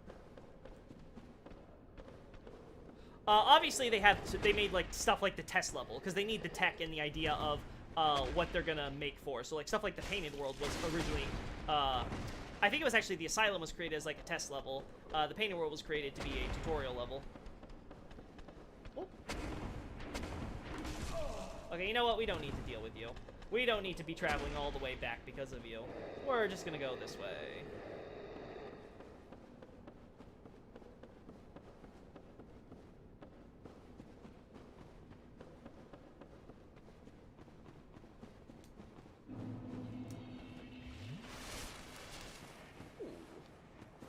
But yeah, the point that we're trying to get at is that when it comes to Miyazaki making all those little details and storylines and story threads, it's the idea of, one, he's confirmed that he doesn't get too hands-on with some of the smaller stuff or whatever. So like if there's like it could possibly be that some of this stuff wasn't necessarily Miyazaki personally created. It may be something where like one developer did, and Miyazaki saw that and said, yo, okay, I approve. I like that. We're gonna keep that. But the idea is basically like you build up the big stuff, you create all these things, and then you figure a way how to fit it all, and then you slowly kind of wean your way down to getting all the little details in. We can open this. Where I want to show off before we go there. Thankfully, these guys don't follow us. As we can see, this is the valley. Again, I talked about how Blighttown is one end of the valley. On one side of Firelink, on the other end of Firelink is the other end of the valley. If I recall correctly, yeah, there it is. See, they kind of close together, then come apart again. So again, you can see there's Blighttown over there, past this wall. As we go through this Valley of the Drakes. Now again, the term for Drake is something that gets very inconsistently translated across the series. The term for Drake in this game is Wyvern, Flying Dragon. Obviously referring to the giant blue lightning-breathing wyverns that we have. Again, as we can see here, an example of the dragon zombie. We see how this dragon got killed by a bunch of warriors there. If I recall together, it seems to be a party of Astora knights.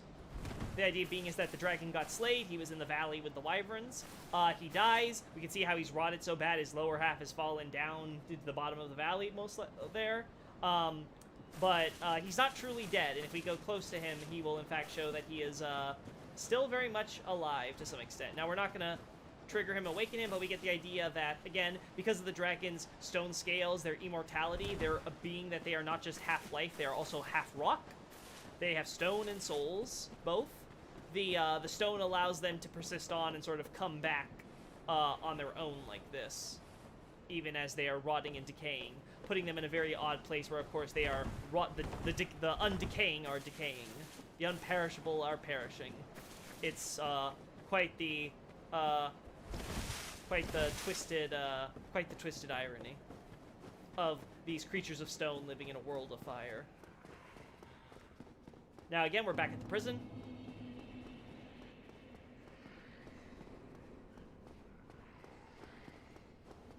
We go here. Oh. I was about to be like, oh god, if there's a hole here and I fall to my death. But nope. Nope, it was there. We're good. And now we have a shortcut to Blighttown, everybody. I want to thank everyone for helping make this all possible. Helping watch this Let's Play. No! Laudrek, you monster! You're supposed to wait till I do the bells! No!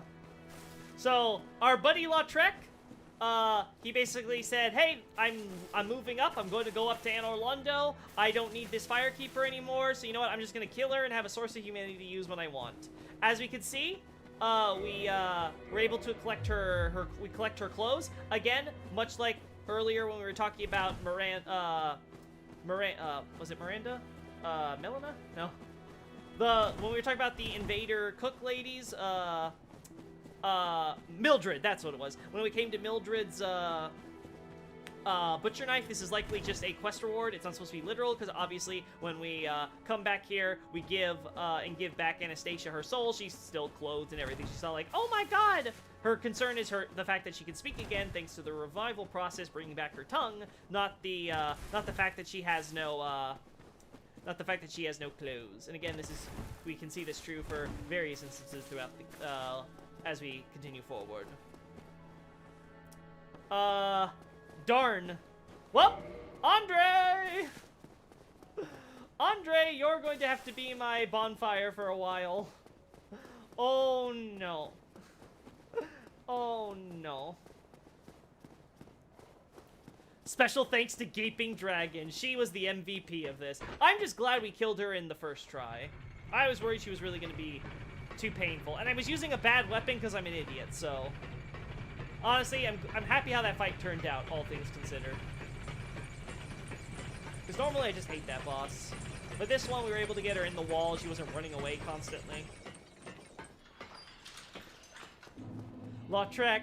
Veds, don't you dare smile with that avatar with sunglasses on. Laudrek being Laudrek. John Cake, don't die. Yeah. I'm trying not to die, okay? I am trying to survive. As we can see, it's not easy. Hello. Dying. There we go.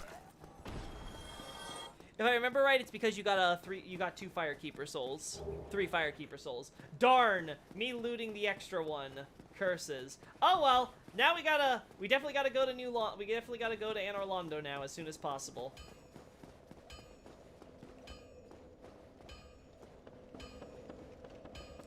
You know what that means, chat. I'm not hollow still, good. Time to kindle some bonfires in the meantime. We're also going to, before we head out then, I think what we're going to do is, we're going to head over to Darkroot Garden and deal with, that there. Okay, I should also mention, we also see, of course, that she produces an eye orb like the Dark Race, the red eye orb. The idea being is, of course, our Dark Race are the originator of eye orbs. They created the red eye orbs, then we get the blue eye orbs from Gwendolyn and his people. We'll talk more about that later. But the black eye orb, of course, this is presumably, again, because that they have their humanity, their darkness. The idea being is that we see how this eye is searching for one specific person, Laudrek, who is in Anor Londo right now. From the way the eye is pointing, the idea being is that we want to find this person who killed and took her soul and take it. The idea essentially conveying that when Anastasia was killed, her soul, or perhaps we should say the humanity of her Firekeeper soul, produced this black eye orb for the purposes of getting vengeance, much again like what we see with the blue eye orbs for Gwendolyn's Covenant, which is very much associated with vengeance. But again, that's for something separate. We're gonna use these, so take this. We're gonna see if we can get 20k. Come on, large soul. 3,000. This is 2,000 each, right? Laudrek kills Anastasia if you ring both Bells Awakening or pick up 2 or 3 Firekeeper souls. Yep, I'm now living with the consequences of my actions. Yep, that's gonna be a thing for a bit, huh? Use. Oh boy. Boy. We're almost there, chat. We're gonna have this Firekeeper soul for a while. Just a little bit more. So close. All right, we gotta go kill one undead. Let's kill one hollow, get the key, and then we'll open the way, and then we'll end stream there. We want to end on an uplifting note. Now, on the bright side, Laudrek just got more humanity. See, then you're always looking at the bright side for Laudrek. I'm glad that you're able to have optimism. All right, we got it. Bye. I'll keep the 13 souls. That's not unlucky or anything, after all.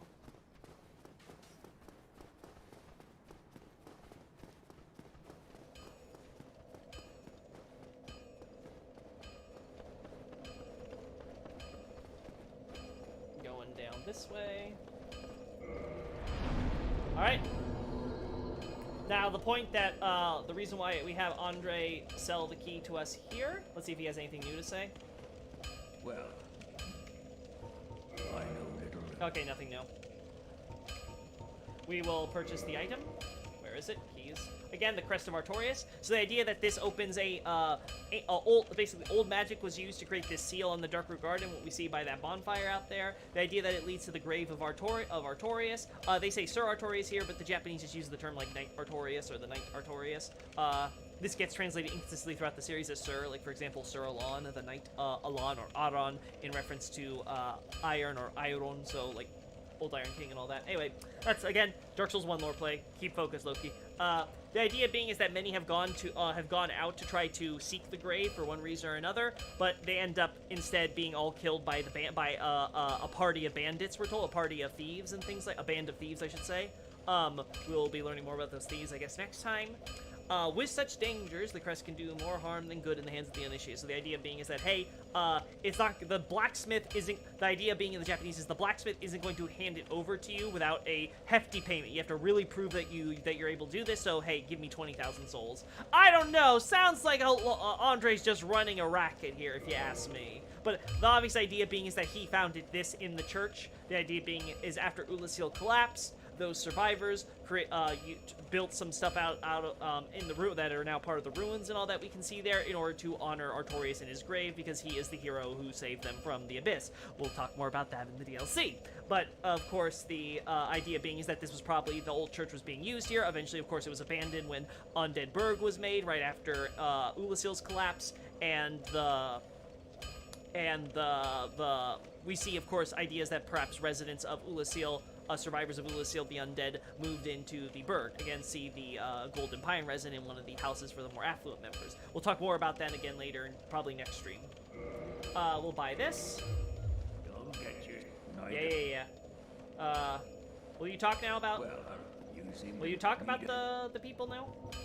I know little. Nope. Although I know. Yep. I know. I gave you his ember. Did I not tell you that part?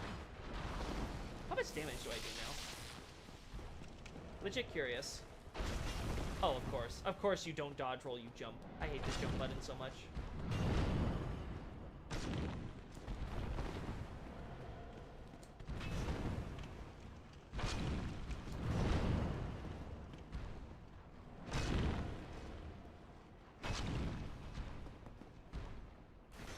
Oh, that's deserved.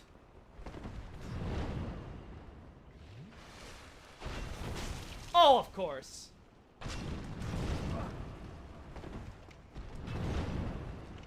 Do that.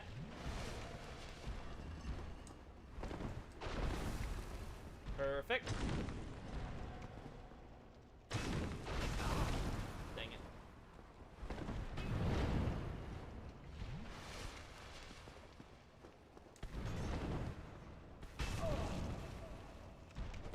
There we go, and dead.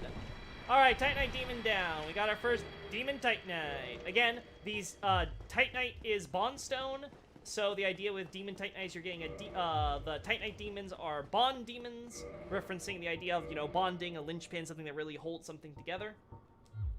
In this case, we have received... There we go.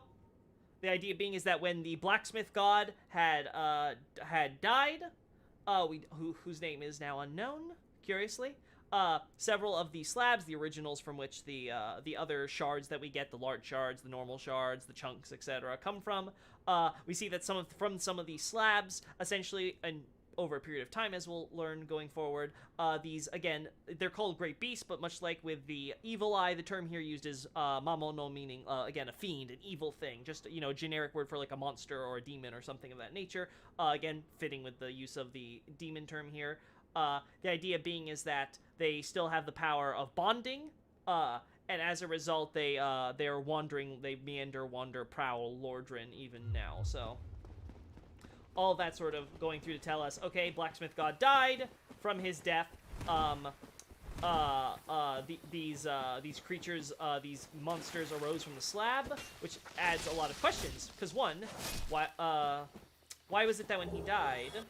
this happened? Well, obviously the idea would be that, again, we talked about souls, how souls, strong emotions, strong feelings can cause reactions. The idea being with the Bondstone likely has some of the power of the blacksmith god, his soul being infused inside of his slabs. You know, sort of putting part of yourself in your work in a more literal sense.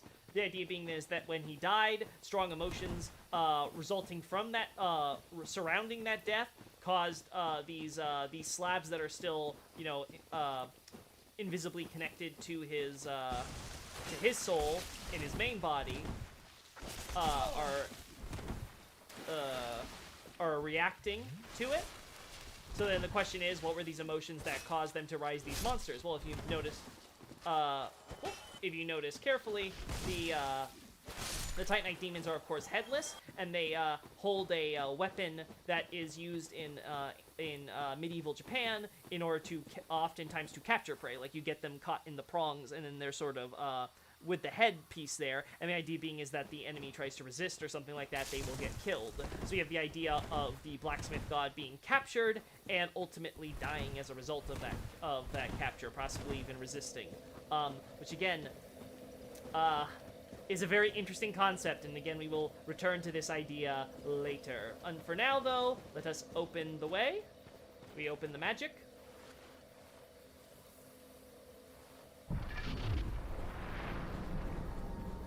Are they, I'm rooting for Laudrek. Of course you are, Thens. Are they related to Chaos Demons? The Titanite Demons? No. The term demon is used basically as a byword for monster.